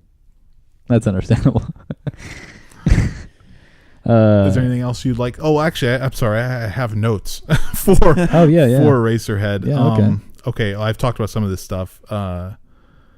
Okay. Again, about the idea that this movie, along with like Mulholland Drive and Inland Empire, they're told through symbolism. Mm-hmm. So the story isn't so discernible as some other things. Like Blue Velvet's obvious. Like I could tell you the story of Blue Velvet like that. Yeah. But if I was trying to explain you what the story of Eraserhead was, I'd have to like explain the theme of Eraserhead to tell you what the story is, because the story is like nothing. It's a story about a guy who lives in an apartment who has a baby out of wedlock. And I mean like that. I don't know what this like. That's it. There's no discernible story in the movie. It's all you'd have to decipher the film in order to know what it's about. Is that fair? Yeah. Whereas, and same thing with Mulholland Drive, whereas like Blue Velvet, I don't need to decipher it to know what it's about. I need to decipher it to know certain aspects of it or to understand certain aspects of it. I think that Eraserhead could be summed up basically by saying that it's subconscious feelings coming to the forefront. I think that's it. Like pretty much. Like he's afraid of being a father, like you said with the alien. So that he has this baby that's this disgusting thing. Like he doesn't want to be anywhere near it, whatever. And he hates his wife that are, I guess they did get married. Did they get married in the movie? They said that they got married, but whatever. They never showed it or anything. He doesn't even want to be with her because she's terrible. So he wants to fuck the neighbor or whatever. Well, the neighbor's hot. Yeah. So, and it's like, he hates everything, and heaven, is in his radiator. You know what I mean? Like, so it's like, yeah, it's like stuff like that. It's like, how do you? I don't know how to discern exactly. Between how what do you is reconcile? happening. Like, what does that even? I understand what the. I'm not going to say I understand anything. Okay. Yeah, I have fully deciphered what Mulholland Drive means, and I'll tell you all about it in a minute. But Eraserhead, like, I don't understand what is the relevance of the fact that she. And I'm just sounding like a total retard now. But what is the relevance of the fact that she lives in the radiator? What is the relevance of the weird like dirt straw clumps that are growing out of all the cabinets everywhere? Did you notice this? Well, no, but I mean, you have to take what Lynch actually says. Like he's all about the subconscious, and he's all about like, his meditation shit, where he like meditates, he gets an idea, he doesn't know what it means, he just does it, and he knows that it connects in some way because it's in his subconscious. So okay, it's but coming how does from it? him. But that's fine. That's what he says. I'm not right. That's fine, but how does it connect? I mean, I don't know. He doesn't even know. But it does connect. According to him, it's possible to know how it connects. According to him, yes. So how does it connect? That's what I want to know. I don't know. I'm not David Lynch. And what is the thing? what is Eraserhead? Eraserhead is his. I always thought it was his haircut. But no, yeah, but in then, the film, the film they turn his head into erasers. What does that mean? And I always thought it has something to do with like his memories or something. I was like, it's like a clear metaphor of like his memories are going away. But that's like there's no memory. Like that's got nothing to do with that shit. Like there's nothing in the movie about that. I don't know. I don't get it. I'm not I'm not I love that scene too. Like his head pops off and then the kid grabs it. Yeah. And it's like this long, like just out of nowhere scene where he goes to this office and hands them the head and they're like, yes. I like when he makes the eraser toothbrush and he tests it. Yeah. He makes a mark on the paper and then he erases it. That's great. But I don't have a problem with that scene, and I think it's great, and it's fun to watch. And I don't have a problem with the fact that I don't know what it means, but at the same time, I want to know what it means. Yeah. And because I don't know what it means, and it feels almost like I can't possibly know what it means. Well, I think that bothers me. Second to Inland Empire, it's the only two films where I don't know what the fuck's happening. I mean, Blue Velvet is obvious as fuck. Blue Velvet's like, I mean, it's almost a straightforward crime story. Yeah. And Mulholland Drive is just Hollywood chews you up and spits you out. That's all. Well, I mean, pretty much. but and we'll talk about this. Mulholland Drive is very. I agree, it's straightforward, except it's not. It's a straightforward story, but it's told in an extremely complicated way. Yeah. So, which as far as I can tell, and I was just kidding. I don't really get some aspects of it still. In fact, we'll talk about that. I don't think. Yeah. I mean, there's fucking books written about this. You know what I mean? It's like, who are we to say? But so yeah. Anyway, good. So 5 out of 5 and 4. 4.25. 4.25. Great movie. Watch it. So next we'll talk about Blue Velvet. the first movie that we all three watched, which is Blue Velvet, Which 1986. is 86. Directed by David Lynch, starring Kyle MacLachlan, Laura Dern in an early performance, and Isabella Rossellini and Dennis Hopper. Dennis fucking Hopper. So, yeah, let's hear, since we've been talking, let's Straight hear what from Rustin my has to- heart, fucker. Okay, let's hear what Rustin has to say about this one. Pabst Blue Ribbon. Yeah, back when, and I believe it was with, it was you, it was y'all two. It's like and my- 2001, And 2000. my cousin, I was like 16. I'm pretty sure I saw it. I did not get what was going on, and Which it was is weird. interesting, but I just didn't. And I think I was probably just not paying attention to everything. But Well, you go in wanting one thing, and you go in expecting something, and then it Exactly. it's like I go in thinking, I've seen the trailer of this, and there's like guns and action and shit in it. It's like going to be some kind of like crime action film, and then when it's not, when it turns out to be this surrealist take on a crime film, with only a very small portion of it being kind of like a straightforward, narrative, with a bad guy and a good guy and everything, it disappoints you, I think, and then you're so. But but hold on, I'm sorry, I don't want to interrupt, but what's weird is we thought it was weird and didn't understand it and didn't even like it. But it's like it's not even that much weirder than, I mean, this is gonna sound stupid, but like it's not that far from like Pulp Fiction and shit. I mean, it's like, like Pulp Fiction has its weird dark scenes, and it's like it's told in a weird, at the time, the 3-part thing or whatever, It just, I don't know. Like I could tell. I mean, I see what you're saying. I don't see why we didn't like it as much as we did. Like I do. I could see us. I mean, I can totally understand and remember. I remember viciously hating this movie. Yeah, I understand that entirely because I it's, wanted to see blood scenes. it's not exactly, and Like it's not. gunfight, That's that's why what- it's not Pulp Fiction, because Yeah, there aren't characters that's spewing true. expletives the whole That's time. true. The dialogue isn't this crazy pop culture referencing, interesting dialogue. There's not all this like drug use and extreme violent scenes and stuff like that. It just doesn't have those things that's what you're looking for when you're 15. You want the Boondock Saints in every movie, or fucking RoboCop in every movie, and you're not going to get that if you watch something like Blue Velvet. It's like a cerebral, challenging film for adults. It's not for children. Yeah. It's not for a 15-year-old to watch and be like, oh, that was fun. I just mean like watching it now, it just seems so accessible and like not really not really that challenging. I at all. agree. I think it's his, Yeah. I think it's his most accessible film outside of something like The Elephant Man or something. And Yeah. and for that reason, I watched it with Nicole, Mm-hmm. and she did not like it, but she watched it, and she understood it. Yeah. It wasn't like it was any kind of strange. I know she's not going to understand some of like the subtext that's going on, but those are things I didn't understand either until I was in a film class and had a professor explain them to me. So it's but anyway, I don't know.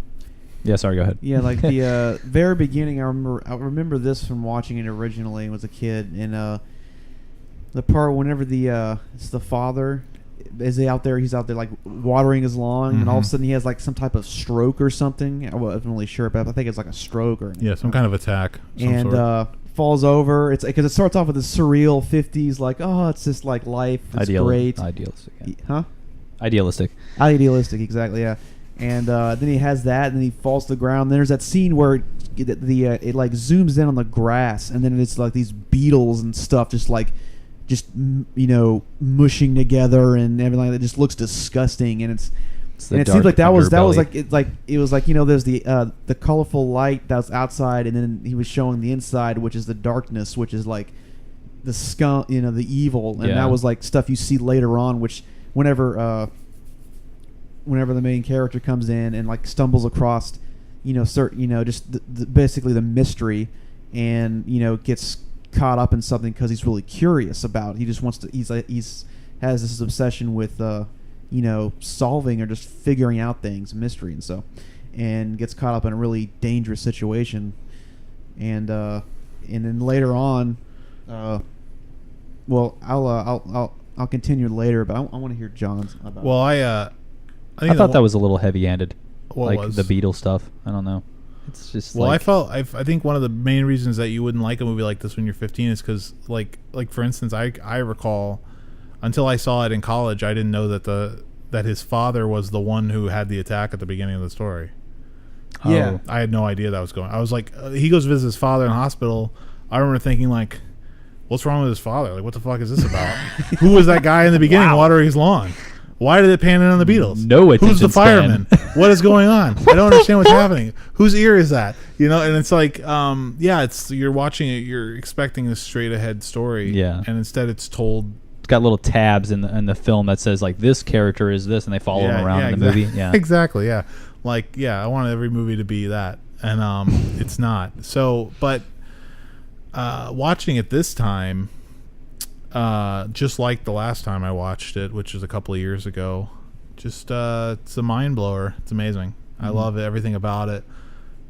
I think the only nitpick I have, and it's a true nitpick, is the some of the music during the scenes when it's just like Kyle MacLachlan's character is like walking around and stuff. It plays like this weird like jazzy score. Yeah. I don't like that. But then other parts of the score are really great. And the song that's in it, the synthesizer-y, like with the woman singing "The Mysteries of Love." yeah. I love that. Which I probably hated that when I was 15, also because it sounds very 80s. I don't have a problem with any of the performances, including Laura Dern. I don't know what your problem with Laura Dern. I don't like Laura Dern in this film She's at all. great. Especially she's When a she cries? She's a useless character. That was the only thing I thought that was just cringe to me. Just the way her face like mushed I mean, up. you can't It you can't judge on Well, that. she That's- was I didn't mad like. and I sad. didn't say her performance was bad. I didn't like the way that looked. It just kind of looked. It just unattractive. I don't know. She's not useless because she ends up with Kyle MacLachlan at the I end, mean, and she helps him get into yeah, the she helps him get into the apartment apartment. Yeah, but she just like disappears for like an hour and a half, and it's just like I don't know, like That I was okay with that. it's Her just it's, disappearing. And she also has the dream that she tells him about with the robins who come and bring the light, and that's Yeah. symbolic, and they have that at the end of the then you movie. get the cheese ball like animatronic. He says Robin. that's real. Is it real? That's what Lynch said. It's a real robin. No, did you notice that? It looks very Did you fake. notice That's this too? That not I fucking don't know if y'all real. caught this, but like at the end, like there was some symbolism with the robin. You know, they bring the light or whatever. At the end, whenever he walks in, there's one on the windowsill, and they're all looking at it. It has one of the beetles in its beak. Like it is killing the evil. Right, it conquers the like evil, the yeah. light's It's coming like the and most taking away- happy-go-lucky ending ever. It's well, amazing. yeah, I mean, It's incredible. You are such a cynic. It's such a beautiful ending. What blows my mind is like how you're so like jacking off to this film, yet like Eraserhead is like subpar. I didn't say Eraserhead was subpar to begin This with. movie has problems. I mean, I don't know. It's just not. I agree that this that movie's jazzy score is my problem. this movie's amazing, but it's not a 5 out of 5 for me. It is it's a masterpiece. It's not though. And the scene. Dennis Hopper is like, I mean, he's amazing in this film, but he carries this bitch so hard. Like he is like single-handedly the best part of this film, and Well, that's fine. That doesn't mean the film is bad just because he's the best part It's of it. just like Every movie has a best the part. rest of the cast. I mean, like Kyle MacLachlan is like he's good. Amazing. He's good. He's incredible. How is he incredible? How?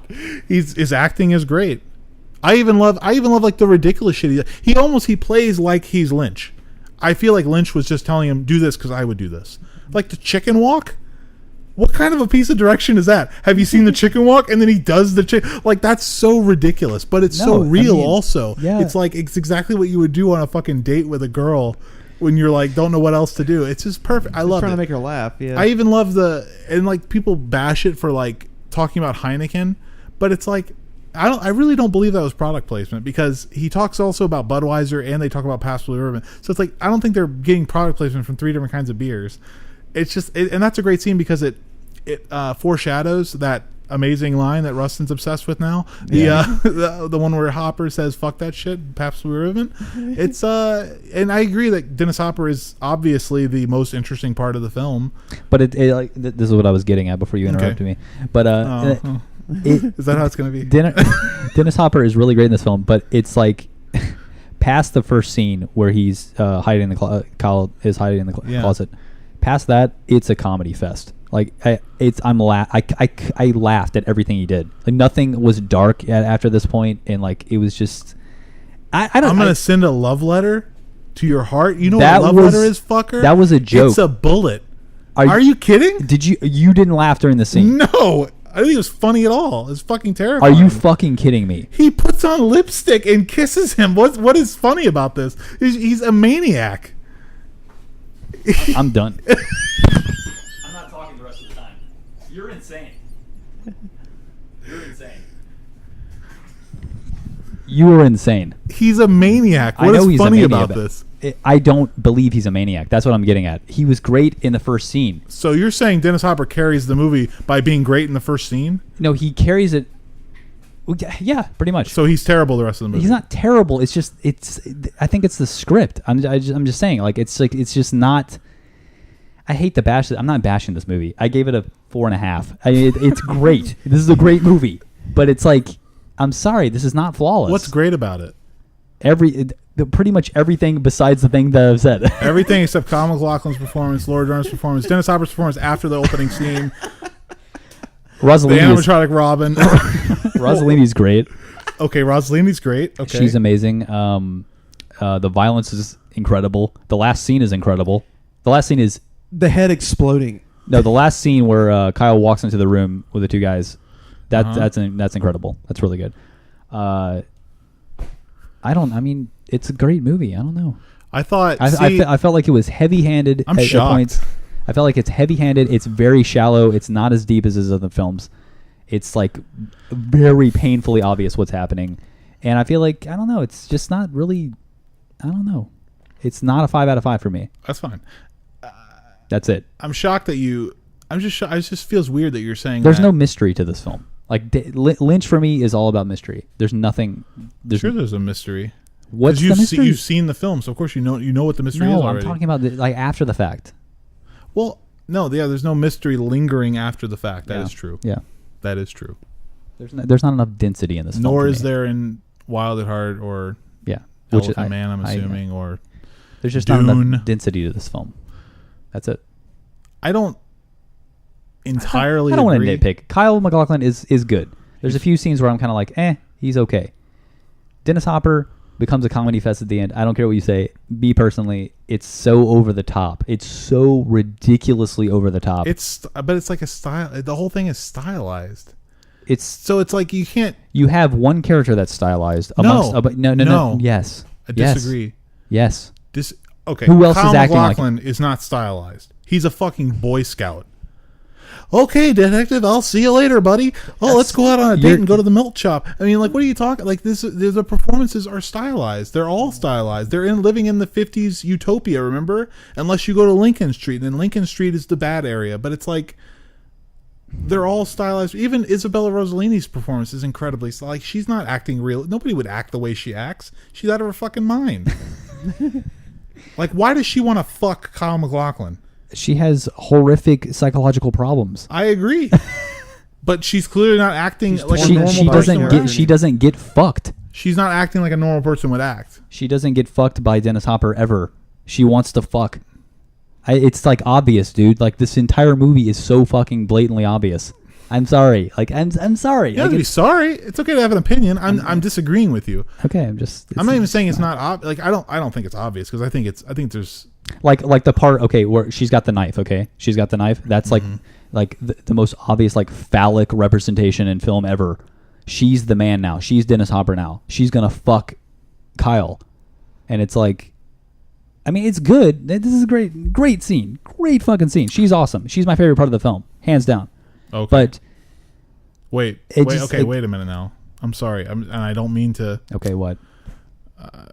I feel like 10 minutes ago Dennis Hopper was your favorite part of the film, but now Rossellini is. No, okay, well, Dennis Hopper is okay. Did I say that? I don't know. You said Dennis I probably Hopper did. carries the film. He's the best part of the movie. Well, he carries the film because he's so outlandish. Like he's like so like, stand out. That's what I mean. Like he's just But like Rossellini's tits stand out too. like until that's, Dennis Hopper shows up, it's kind of like this is not really happening. Your Like, favorite moments were with Rossellini. That's what.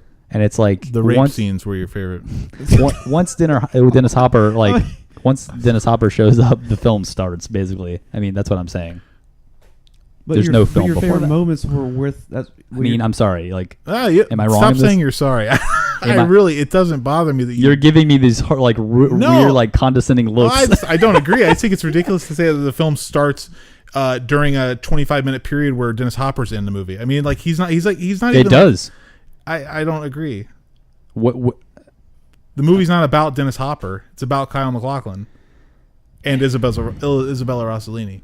It's about it's a detective story about Kyle MacLachlan investigating a mystery and discovering what is going on in the mystery. And yes, everything is told and everything is discovered, and there is no mystery when the movie is over.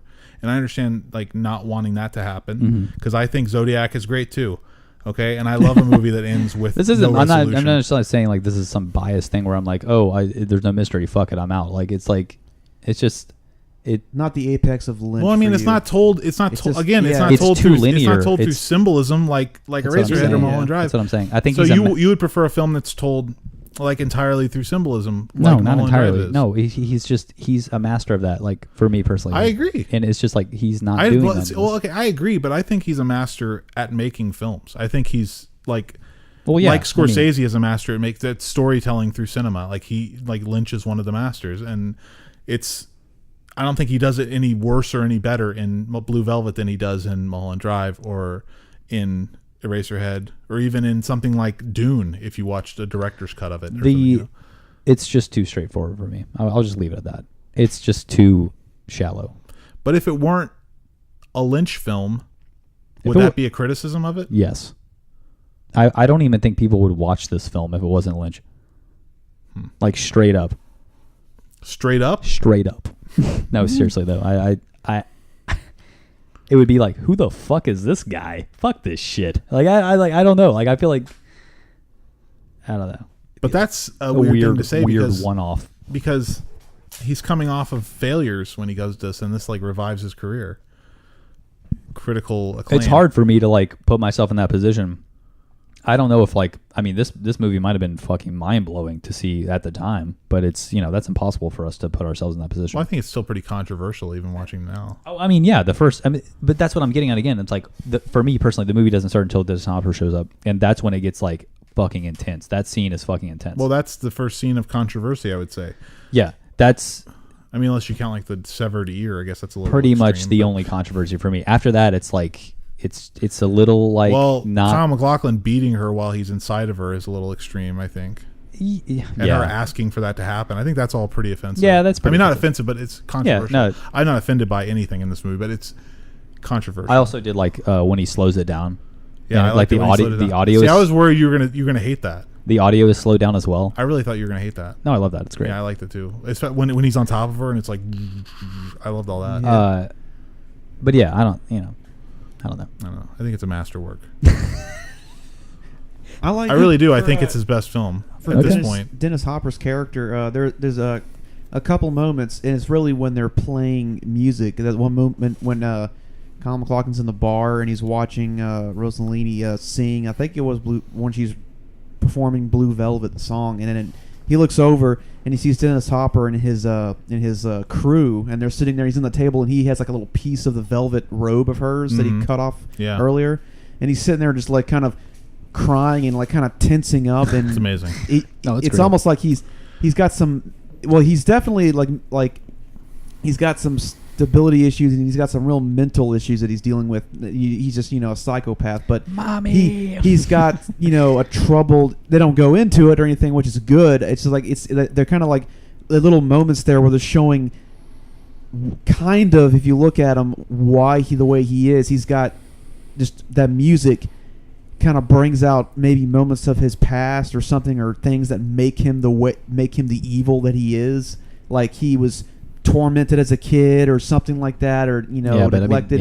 And then now hearing that music is like his way of trying to release that tension, and then also his forcible power he tries to hold over people, and fear that just that gets him off and makes him keep going. And that's I see that with a lot of people. Necessarily there's good elements in people, but sometimes they get to the point where you would consider them just the most evil people, but like they're just they're tormented by whatever happened to them or in their head, and then like they they have to basically inflict this punishment on others to get it out and to maintain stability in themselves. And like it's like those moments. It seems to me that he's trying to show, like, you know, a little as to why the way he is, because I think it was the question in the movie, I forget who asked it, but a question was like, why is there people like Frank? Why are there Kyle people MacLachlan like says that? I'm sure you hated that. That was horrible. Why are there people like So Frank? cheesy. Yeah, I mean, and I like, get it. Why is this world so troubled? and yeah, there's But that. again, who else have you heard that phrase coming out of? The world being troubled. David Lynch. He says it in DKL. That's right. The amazing single from the band I Have Two Wolves Inside of Me. Okay, so he says the world. I feel like Kyle MacLachlan is David Lynch. He just is Lynch. That's understandable. I think for me the ending, like I like how, I do like how, let's talk about some positives. But I like how you were just saying Frank Booth transfers his like rage into Rossellini. What's her name in the film? Wendy? No, Can't remember. Whatever. He transfers it to her, and then she like transfers it to Kyle, you know, and he hits her when he's having sex with her or whatever. But I feel like that just doesn't go anywhere after that. Like it just kind of vanishes. Like I would have liked it more that like maybe he. I don't want it to end to where like he's like a sadomasochist or something. But it's like it would be interesting if he was more of like a changed character at the end. Is what I'm saying. Frank? No, Kyle. Oh. Instead of just being the same. Like, he went through this, you know, ultra weird sex triangle thing, and he's the same. I don't know. It's just, I don't know. Well, he probably beats Laura Dern while they fuck now. See, I would have liked it to end like that. He's, like, fucking her, and he, like, hits her in the face or something. Like, I don't know. You know, that sounds weird and, like, extreme, but, like, that would be a better ending than what happened. Which sounds absolutely madness, but God, changing a Lynch film ending. I'm sorry to whoever's listening, but I don't know. The ending was kind of ridiculous, but you know, whatever. But maybe at the same time, the ending could have represented more of like a suppression, where it's like everything's okay, fuck it, you know, let's forget about the bad stuff. Nothing happened. We're good. Well, evil was conquered.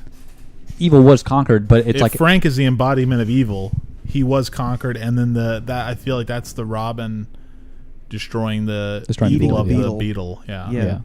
I would have liked to see more of a suppression side. That's darker. Can I tell you what I wish? Darkness is good. I wish Lynch does darkness very well. I feel like this film is very dark. I wish. I remember watching it in college and thinking this too. That and almost while I was watching, thinking like, this is probably what's happening. Like I think I figured this out, but it doesn't, because the last scene fucks it all up. But I really thought that Isabella Rossellini didn't have a kid or a husband, and that she was just fantasizing the whole thing because she's insane or whatever. Yeah. But then you see the husband and the kid at the end. So like, also like, but you don't see. But it's the way that's cut. Like she goes into the back room to see that them. Was like dark. you don't ever see the kid or the husband. That was probably one of my favorite scenes. Well, that whole scene film. was probably my favorite scene. But that part was Where extremely Dean good. Stockwell is in it. Yeah, and he sings the song. Insanity. The Roy Orbison song. Oh yeah, there's another moment whenever Frank is like really just like fighting this emotion. I and love stuff. And then, the. and then it gets to a point where he can't take it, and he's like, "Stop the music!" And we gotta get on the road. We gotta take our neighbor for a joyride, you know. And so I mean, when he says I'll fuck anything that moves, and he starts laughing, and then there's a splice, and he's gone. Oh yeah, that was awesome. That was great. It's not just him. I think it was everybody. There was everybody's gone. Yeah, it blew me away. I was like, when that happened, my mouth. I was like, I had forgotten all about it. Yeah. So, okay, and also I wanted to say before we get done with this one, that well, I had one little nitpick also, and I kind of don't even want to say it because then you're just gonna be like, exactly, it sucks. No. Go on. The fact that Dennis Hopper dresses up in a disguise, the well-dressed man disguise, is like, there's absolutely no point to it. Cheese ball. Like, why is he? No, that's not cheesy. It's just, why does he dress up in a disguise? Who does he not want to see him? I don't know. It makes no sense. But anyways, well, it could have been since the detective had gone to the place and they were like, storming his apartments for the drugs and everything. He got out of there. Yeah, but they see him before then. He takes pictures of him as the well-dressed man with the yellow man whenever he's staking out. Well, he doesn't know that. Yeah, but why is he in disguise there? Like, what is the point of that? He was just making, because he knew that was practicing happening. disguising, And he knew that was happening, and he was on his way to like kill or check on the detective up in that room with that hostage. And maybe, I don't know. That's Anyways, just what I thought about it. Whatever. Also, did you catch the reference to Killing Him Softly, or the Killing Him Softly reference to Blue Velvet, as it were? No. You know the scene at the end when they're raiding Frank Booth's place and they're shooting everything up and they're launching tear gas and shit like that in Blue Velvet? Yeah. There's machine gun fire in the dirt. Yeah. Oh yeah. Okay. They're playing that song, Love Letter, straight from my heart. Oh yeah. The one that he quoted earlier in the film. Yeah. They play that song during the Ray Liotta assassination in Killing Them Softly. Okay, Oh, cool. yeah. And it's interesting because at first I was like, that's fucking stupid. Andrew Dominik just lifted this song out and put it in his movie. Like, that's lame. I thought it was like an original thing. Like, this is the only time this music... But it's a clear reference to Blue Velvet because he says a love letter from my heart is a bullet. That's right. Is a hit, like a kill. And they play it during a hit, a bullet. That's great. Oh, my God. New appreciation for Killing Them Softly now. Yeah. Up to a 5. I gotta rewatch Ridiculous. All right. Oh, it's glorious. So we've established that Blue Velvet's the best David Lynch film. Now let's move on to Mulholland Drive. Well, I guess we give ratings. I gave it a 5. You gave it a I get a 5. 4.5. 4, and you gave it a 5. Okay. So Mulholland Drive, 2001. 2001, David Lynch, starring Naomi Watts, Laura Elena Herring. Is that her name? Justin Theroux, and some other random people. Billy Ray Cyrus is in it. Yeah. Which Which is bizarre. Yeah. Also strange. Angelo Badalamenti, the person who scores all the films, he has a cameo in it, which I did not even realize until I watched a feature last night on the Blu-ray. Oh. He's the guy who spits out his espresso. Wow. This is the girl. That guy. Yeah. That was that's those Okay. scenes. Well, let's. I'm gonna start. Okay. Okay. This before this film, I need to see Lost Highway. It's pissing me off at this point. None of us have it. I have it. Have you seen it? I haven't seen it. I have it. I have the DVD. It's sitting on my box, ready to be watched. I was gonna watch it, but I didn't have any time. For me, this is like every idea that he's ever had in one film, jam packed into this 2.5 hour epic, and I don't know. That's it. All right, next movie. There is no next movie. I don't know. This is his masterwork. For me, Okay. 5 out of 5. Anything else you want to say about it, or that's it? No, that's it. Okay. Well, thanks for listening, and It's just like it's so far beyond anything else he's done. It's so ambitious. okay. I mean, it's So let's refrain real quick from like the dick suck fest, okay. because I feel like that's going to be a lot of this review, and let's get rid of some of the nitpicks right away. Okay, because that's there fine. are some fucking huge problems that I have with this movie. Okay. And that while I was watching it, I'm not ashamed to say, until about the last 20 minutes, this was headed for 3.5 territory. Wow. Yeah. I was like, I don't know what I saw in this before. This is not it. And the first hour and a half, that's not even fair. Some scenes in the first hour and a half look like shit. They look like they were filmed in 1993 on like a soap opera set using like soap opera technology to film them. And I don't understand why, because the whole thing's shot on 35. It should look beautiful all the way through, but it does not. I don't know what they did with like the color correction or something, but it's bizarre looking at some points, and it really bothers me. And the only thing I can think of is that during that time that's the TV thing that they shot. Yeah. So they're shooting it for TV, so maybe there's some kind of different process that they do. I don't know, but it doesn't look good. And it's very noticeable when you get to those last 20 minutes that look totally beautiful and like a Lynch film should look, and just they're wonderfully shot and they're beautifully lit, and it's incredible. But the first hour and a half, whatever, up until the point when she opens Pandora's box and gets sucked inside, up and until that point, I wasn't feeling it at all. I was like, it brought back the feelings that I had when I first saw Eraserhead, and it was anti-Lynch. He's weird to be weird. I don't understand what's going on. There's no rhyme or reason to any of this shit. Like, I know that I'm going to get something out of this at the end of it. I'm going to understand something, but like, I feel like there's so much shit that's going to be left unanswered. And to my credit, there is a lot of stuff that goes unanswered, I think. Like what? Let's start. This is going to be, we're going to have to go like an hour. So let's start weeding through this shit. Let me get out my longest notes list. I will agree. The first part of the film does look like shit, but I think it's intentional. I don't know. Like, I think it was obviously going to be made for TV. Okay, not only that. Okay, yeah. I think he took that idea and ran with it. I think that cheapness, though, that cheap look, it's not only the look. The score.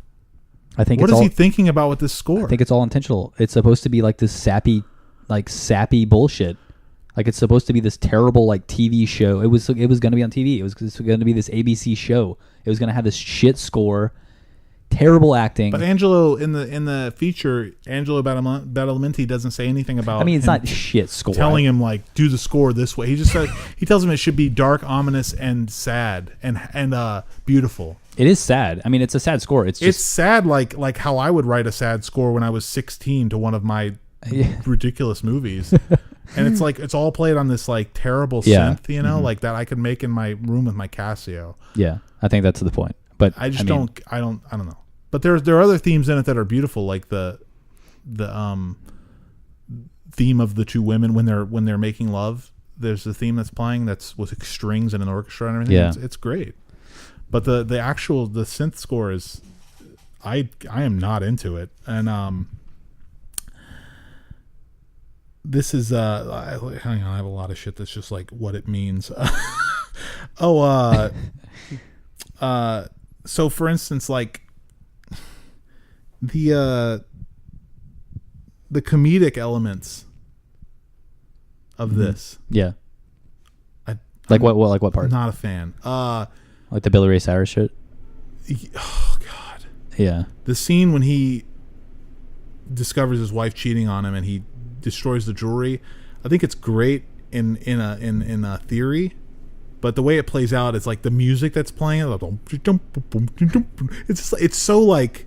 I think I don't even remember the again. music, like I hate to use this, but it's like I think seriously the first part of the film is like fourth wall breaking. Like this is shit TV. This is what you people watch all the time. Well, then what is But if that were true, then what is the scene when? And there's like glimpses of like what's to come. You know, like in the diner scene. Yeah, let's talk about that. What the fuck is the diner scene? I think the diner scene... What is it? I've never read anything about this, but like just watching it and thinking about it, I think it's like a representation of the entire film in like one scene. I think it's like, we're in Hollywood and there's like, it's good at first, but there's this terribleness behind it. Just like Blue Velvet, there's this terribleness, like darkness underneath. And it's casting this like illusion, like it's casting an illusion, and like at the end it shows the same like hobo dude at the end, and it's like he's doing it, he's the illusion, like he's casting the illusion. This place is a shithole, like, you know what I mean? It's like, I think that's what it's, But and he saw the truth and he dies or something. I don't know what the fuck happened. Yeah. So he sees like that it is shit and dies. I don't. Okay, but is that man genuinely there? I don't know. Like, that's what I mean. Like, I don't think he is. Yeah, I don't think he is either. He's a figment of Naomi Watts' imagination, right? Because she puts, like, the last 10 minutes of the film is her putting together the entire scenario, right? I mean, she sees every single person in the entire film. She sees the waitress whose name is Betty. Mm-hmm. She sees that guy who has the dream at the diner. She sees the cowboy at the party walking around. Yeah. And that's another thing. I don't get the cowboy at all, but I'll talk about that in a second. So, I mean, let me just lay it out, okay? what I'm getting out of this movie. Okay, so at the last, whenever she gets sucked into the thing, and then the thing falls on the ground, and then the ant comes in, and everything's normal. Yeah. And then it cuts to now we're in, and then, to me, it cuts to now we're in the real world. Now everything we've been seeing up to there is a fantasy that didn't actually happen, and the only problem I was having at that point was discerning whose fantasy it was. Was it Laura Elena Herring's fantasy, Rita, or was it Betty's fantasy, or whatever her real name is in the movie? Yeah. Yeah, that's what I'm kind of confused. Okay. I was thinking a dream or something like that, but then I wasn't sure.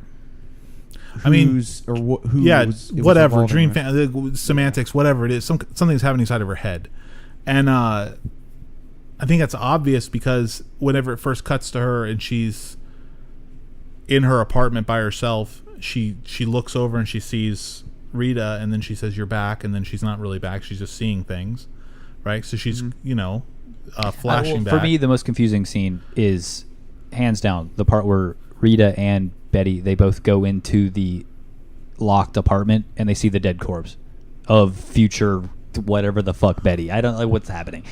What the fuck's happening? They're seeing that's okay. That's like to me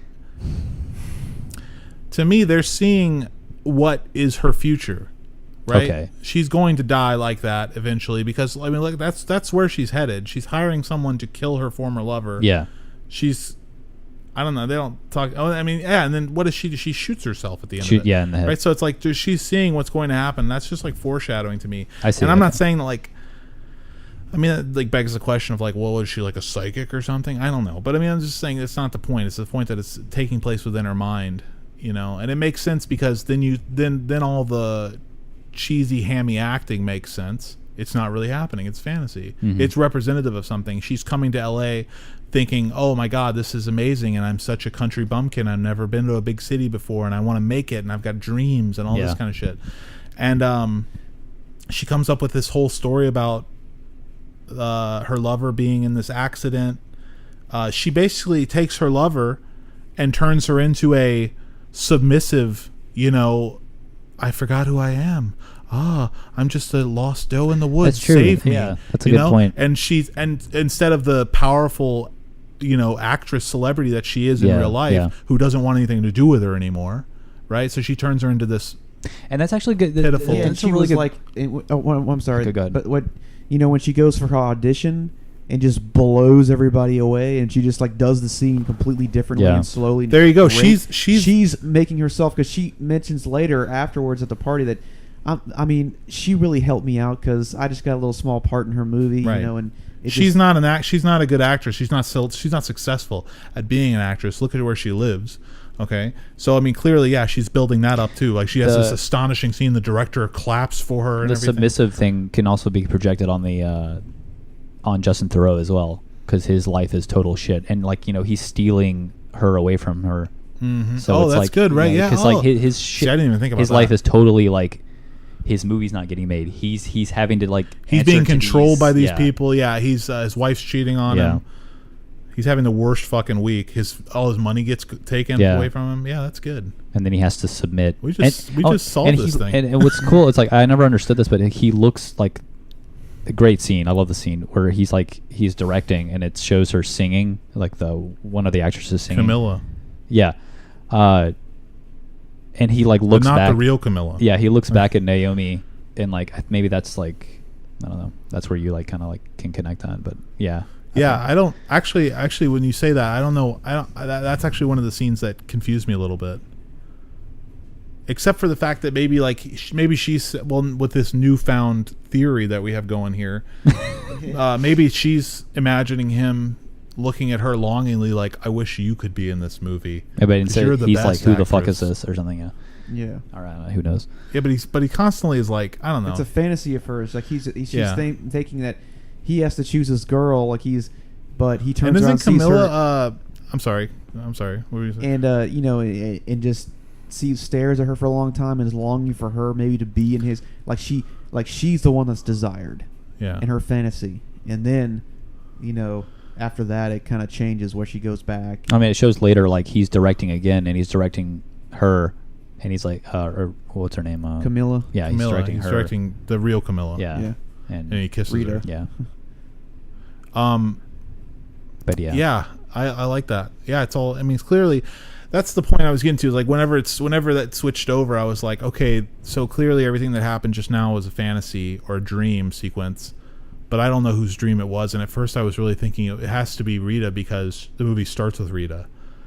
But then, I mean, it doesn't start with Rita. It starts with the jitterbug contest, I guess, which technically is about Betty. But it's because that's the opening scene, isn't it? Yeah. The jitterbug, like It shows her, where like, they're you know, dancing. looking Oh yeah. Has her face like kind of like just Yeah, and kinda then it cuts partially to illuminated. them driving a limo, right? Yeah. Betty's the first one you see. Right, but Rita's the first one who's like in a scene with dialogue. And Yeah. stuff like that. Okay, so that's why I was thinking it has to be Rita because the story's about Rita because it follows her for so long before you see Betty again.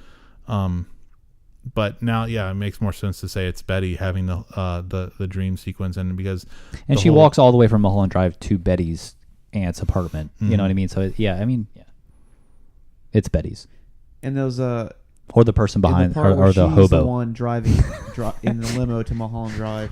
She's Mulholland Drive, and that director's apartment is on Mulholland Drive, or off of it, and like she relives that scene from the beginning, and she's in it. But that's her.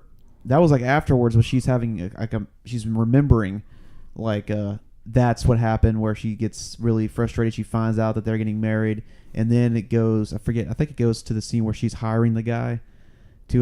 Yeah. Is that in the part beforehand where that guy's in that room and he's there to kill? He kills that one guy looking for the Black Book. Black Book. Okay, yeah, that scene's confusing to me I did, still. yeah. Like it doesn't like. But I feel like there's a whole there's like a organized crime thing going on also the whole time. Not organized, but like some like there's this kind of controlling forces controlling Hollywood. The whole thing with the two brothers who are saying, you will say this is the girl, you will hire her to be the actress, and the man behind the glass. man behind the glass who's like on the phone constantly with them, and then the cowboy obviously is part of that. So I don't know, like that's part of the fantasy also. That's not real because they're not in the actual real life. Well, they are in the real life, but they're not who they are. Like the cowboy's just walking around at the party. And I think only she sees him. Like she's the only one that actually like recognizes. Yeah, I mean it's just really walks strange. by. He's like way back in the back of the room walking, and it's almost like you miss him if you weren't paying attention. Yeah. So it's like that's part of the fantasy too, and that's part that I don't understand as much. Like I don't know. I mean, I guess it just means like it's like her taking out her aggression on Hollywood. Like Hollywood's controlling, and Hollywood, like you said, chews you up and spits you out, and they only let you do what they want you to do, and yeah. We solved it. Yeah. Case closed. However, That was kind of funny though. I will say, let me mention back in that scene where you first see that guy the contract killer or whatever.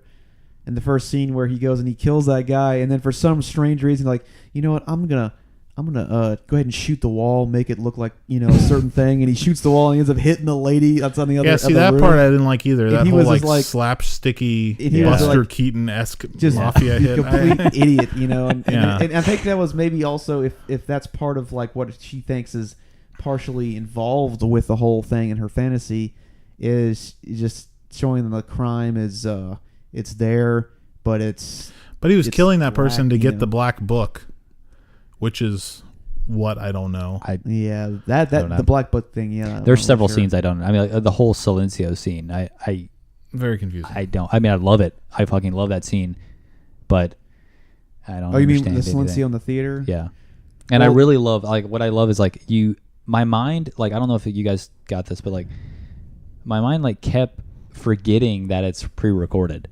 Like every time someone would come up, it was like, oh yeah, it's pre-recorded. Oh yeah, because he kept saying like it's pre-recorded, and then she was like, she's singing like the whole song or whatever. No hi banda. Yeah, and I just I was like halfway through it, I'm like, oh yeah, it's pre-recorded. She didn't sing any of that. Right after that, they go back home and they unlock the Pandora's box. That part, I think, now looking at it, that part when the guy's saying, "There, it's pre-recorded." This, there's no one playing this. He's making the reference to like Hollywood is fake. Everything Yeah, is maybe. it's an illusion. He's enforcing that illusion thing, and then like I'm opening the box. I know how to open it, the key, and so I'm coming out of my dream. I'm coming But back. who to gives her reality. the key? Yeah, there's Yeah, no key. yeah, Nobody. But It's just but on the that's- seat next to her randomly after everything happens. Yeah. Like, why?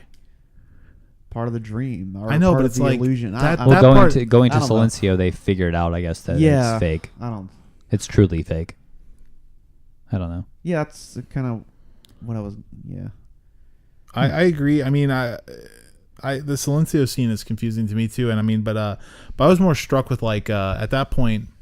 Well, actually, the Kenneth Anger stuff didn't hit me until after when she shoots herself, and there's the smoke that rises. Yeah. I was instantly like, okay, that looks just like Kenneth Anger, like Really? a film by him, like any number of films that he's done, like use the like fog machines and shit like that, and like rising out of it, and it just looked very, very like that.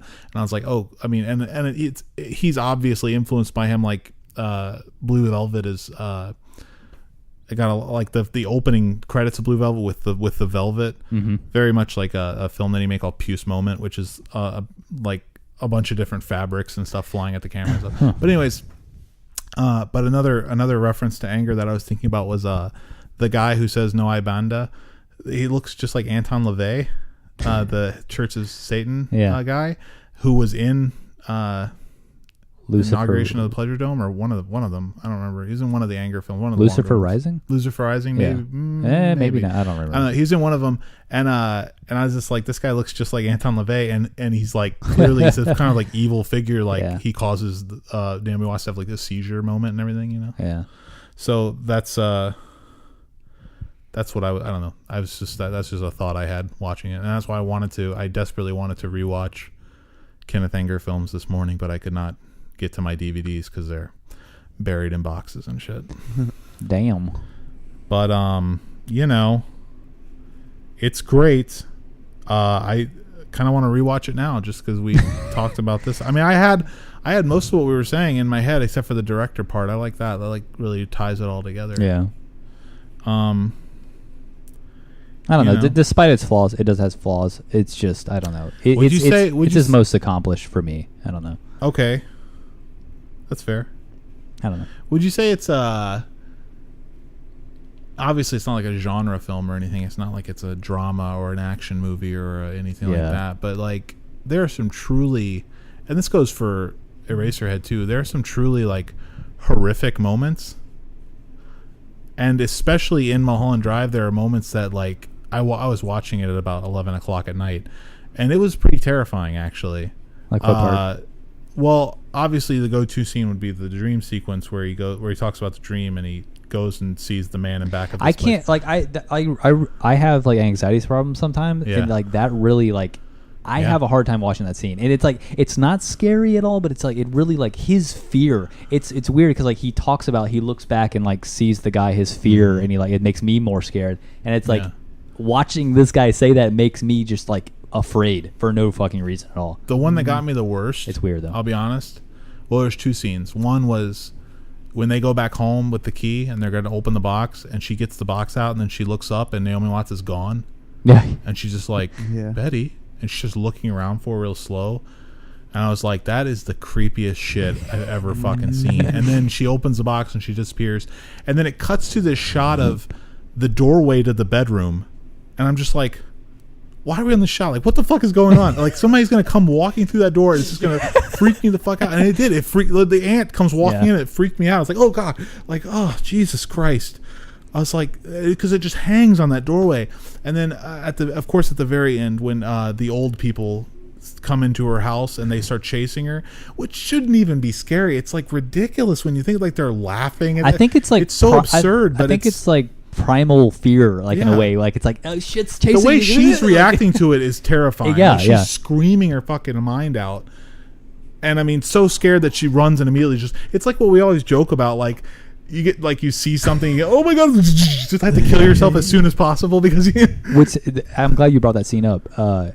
What's funny is like at the beginning of the film, okay, she's telling these two old people like all of her dreams and hopes, and at the end of the film, she's like failed all these dreams and hopes, and I think it's like the memory of that, like it's like, I should have been those something. people, those two old people that burst through her door, the same Yeah. two in her beginning Mhm. when she's on the plane, getting off pretty the good. plane. This movie rules. This is why I like this movie. I love Lynch As for we're this. talking about it, I'm like understanding so much more because that's like one of the issues I had with it, like because there's so many scenes and so much in it that was just awesome, just really good stuff. And then like, and midway through it, I kind of got confused, and so like, wait, let me just backtrack. This has got to be some sort of like dream or something is not real, and I'm seeing something that's either real or this is something before was not real, and just at the very end of it, once everything was done, I was confused. Like I was trying to just figure out what was going on, and then like I had to get some input, and I was trying to. I think I was overthinking it at certain points. So I was trying to think like it was a dream of some type, but no, it's. And I'm not familiar with Lynch films. That's another thing is like I watched this before Blue Velvet, and so basically since 15 years, actually the only Lynch film I've seen was Dune, and that was straight just it's a book, a sci-fi fantasy thing, and not a lot. I mean, he's got his mark on it, but it's I wouldn't know. Not good. I couldn't compare it to good. anything else he's done because I haven't seen anything. But yeah, like but talking with y'all, just it's like stuff is even more. It's coming together now, And I started like afterwards, after mulling it over, I started to like get things and like. Yeah, and so like that literally it took me. I sat there for a while just thinking about it before I even put a rating down, just trying to get everything straight and Yeah. But it's making a lot of sense now. It's stuff that I didn't even think about. The only other thing I have like written down that I don't think we've talked about really is the like Naomi Watts puts together this fantasy clearly, like in the film, like you can see her seeing the characters from the fantasy, and like people who are minor, like the Justin Theroux's mother, for instance, is the landlord at the apartments. Yeah. Okay. And then she sees the cowboy, and then she sees the man in the dream, and all this kind of stuff. And she sees her name on the Betty name on the name tag. And I guess my only thing would be where, if the dream, like, is the dream or the fantasy, is it happening as she's dying? After she blows her brains out, like, is that like, is like a waking life kind of thing, or a Jacob's Ladder kind of thing? I think it might be. Spoiler alert. I think it might just be during that whole. I mean, it looks like she was just like in isolation, like in her apartment or something. Maybe because it shows her waking up. It seems like when schedule. she wakes up and goes to the that person's knocking on her door, her neighbor. Yeah. She's already got the blue key on the thing, so that's clearly like the assassination attempt has already happened. Yeah, right? the assassination attempt's already going down. That's Yeah. a good point too, though. The assassination attempt. So she hires that guy to kill her. Yeah. And then part of her fantasy is that she almost gets killed. They tell her to get out of the car at the beginning. But I think it's more like she does get killed, but in her mind she's like, what if she didn't? Or like, You think Camilla that Maybe. Rita gets killed? maybe? Because I mean, where's all the guilt coming from if she's not killed? Or is she? Well, I I thought guess it was she just just doesn't know. I didn't think there was any guilt. It was just misery. Like she wakes up and she has coffee. She makes the coffee after she like sees Rita. She's like, "You're back," and then she starts freaking out. And it cuts and she's standing there. Yeah. And she starts making the coffee, and it's like she's just seeing things because I think the misery is coming from Rita left me or Camilla left me for the director. Like that's where her depression comes from. Like when she's masturbating and like crying and shit. Like I feel like that's where that's coming from. That pain is from being left, not from putting the hit out. Because also I want to say also because of the timeline. I don't think the timeline makes any sense if you think of it like that. Because after she makes the coffee and the girl comes in and gets her lamp and her dishes or whatever, then it cuts to and the blue key is there, so that's at which point she's already put the hit on. She's already been in the diner. Then it cuts to then she walks over to the sofa and Laura Elena Herring or Rita or whatever is laying there topless, and they make out for a second, and then the camera very specifically pans over to the thing and shows that the ashtray that the lady took is still there, and the blue key is not there. So it's clearly like now we're flashback. Now this is the end of their relationship, and this is the part where it all begins. Like this is the part where her suffering begins, her plan to kill her begins. And then after that, she's invited. After she's told we need to stop doing this, she's invited to this party. Yeah, right, she's got her face rubbed in it. You know, that's where like yeah, she's developing this like hatred of Justin Theroux. And then after that, of, she has the Rita. hit higher. I think it's just weaved in between all of that. You know, I don't think it's like a specific point where she's like this entire first part of the film happens. I think it's just, you know, throughout that entire ending scene. I don't know. Weaved. Well, no, I mean the fantasy. Well, oh yeah, maybe I guess I don't know. But then the fantasy, it would make sense if it was happening in like the moments before her brain stopped working after she put. I'm cool with that too. Because they come in and they see her dead body. Oh yeah. Then she would know, like, oh, that's me. I'm dead. You know, like that's. And also, it could be like a regret thing where like she kills herself, and like the last moments she's having this dream where like Camilla doesn't die, she escapes, and they live together, and it's great, everything's awesome. Yeah, and they like have this. I actually came here, and Hollywood's awesome, and blah blah. Yeah. Well, and then at the end, whenever not the end, but the end of the fantasy sequence when she unlocks the box, she where like Betty leaves, Betty's dead. Huh? Yep. That's true. That could be. I really am shocked. We solved this thing. This is it. Whoever's listening, you're welcome. And I'm sorry for spoiling the entire film. I need to watch it again. I know, right? I mean, straight, yeah. Yeah, it's the last. I wrote the last 10 minutes. It's astonishing, and that's why I need to give it a. I mean, again, this is why I give it a 5. I want to rewatch it again. Blue Velvet, I'm good for a little while, but like, I mean, I could watch Mulholland Drive if I had. I'm good for Mulholland Drive for a while, but I mean, it's just different people. Yeah, but it lends itself to rewatch much more, just to be deciphered. Makes me more. really want to watch Inland Empire. I really want to watch Inland Empire too, and Lost Highway. We should be ashamed of ourselves. We really should be. It's disgusting. It's like one of his biggest things. It's weird because I've seen Blue Velvet like multiple times, like 5 or 6 times, and I've seen Mulholland Drive at least 4 or 5 Lost times. Highway but I've never doesn't seen Lost Highway once. seem that interesting at first. I mean, I don't know. The only thing that turns me off about Lost Highway is that Bill Pullman is the star. Yeah. And it's like, Bill Pullman doesn't really do it for me. But, you know, Patricia Arquette's in it. She's great. Yeah. And Robert Blake is creepy in it, I hear. And Marilyn Manson's in it. Really? I believe so. Huh. And some of his music is in it, too. So that scares me. But The beautiful people. well, I gave it a 4.5. Cool. You gonna force feed that bitch? I mean, it'll probably go up to a 5 next time, knowing everything we know now. But yeah, I don't know. Maybe I'll see things, though, that I'll be like, well, we didn't talk about that. What does that mean? Yeah. We're skimming over that. I mean, there's a lot more to this than we're talking about.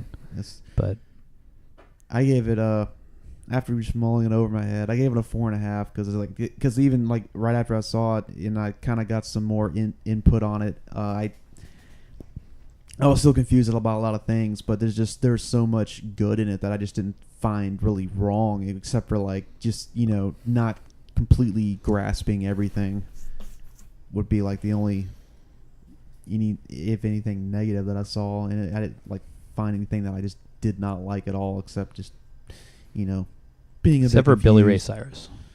I didn't even I knew that was Billy Ray Cyrus, you know, but like I didn't. He was really like act. Very. I was more briefly offended so by like I was more offended by just the way the scene was shot.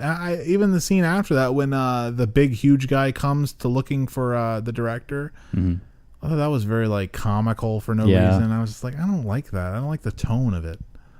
But I think it was just kind of like a fuck you to television. The ending is so dark that it makes up weird, for it. Yeah.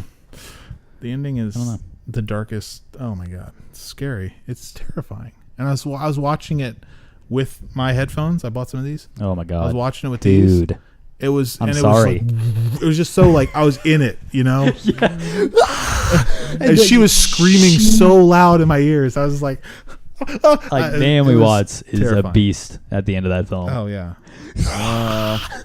Like, it's insane. Like She's- when she starts running from the old people, yeah, She's it's- overlooked, man, for It's crazy. that film. She really did a great job.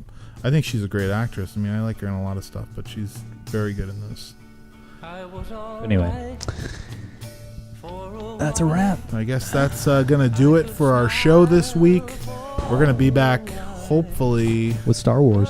Star Wars next week after this coming week. Oh, Yeah. whatever, some point in the future we'll be back with Star Wars and our and then Joy and our end of the year show at some point where we do our top 10s. Yeah, That's gonna be fun. that's gonna be real fun. So next episode will probably just be Star Wars centric, and for that reason it might be a little shorter. But anyways, Yeah. Thanks for listening. Have a good one. Peace. Said so long, left me standing all alone, alone and crying, crying, crying, crying. It's hard to understand, but the touch of your hand can start me crying. I thought that I was over you, but it's true.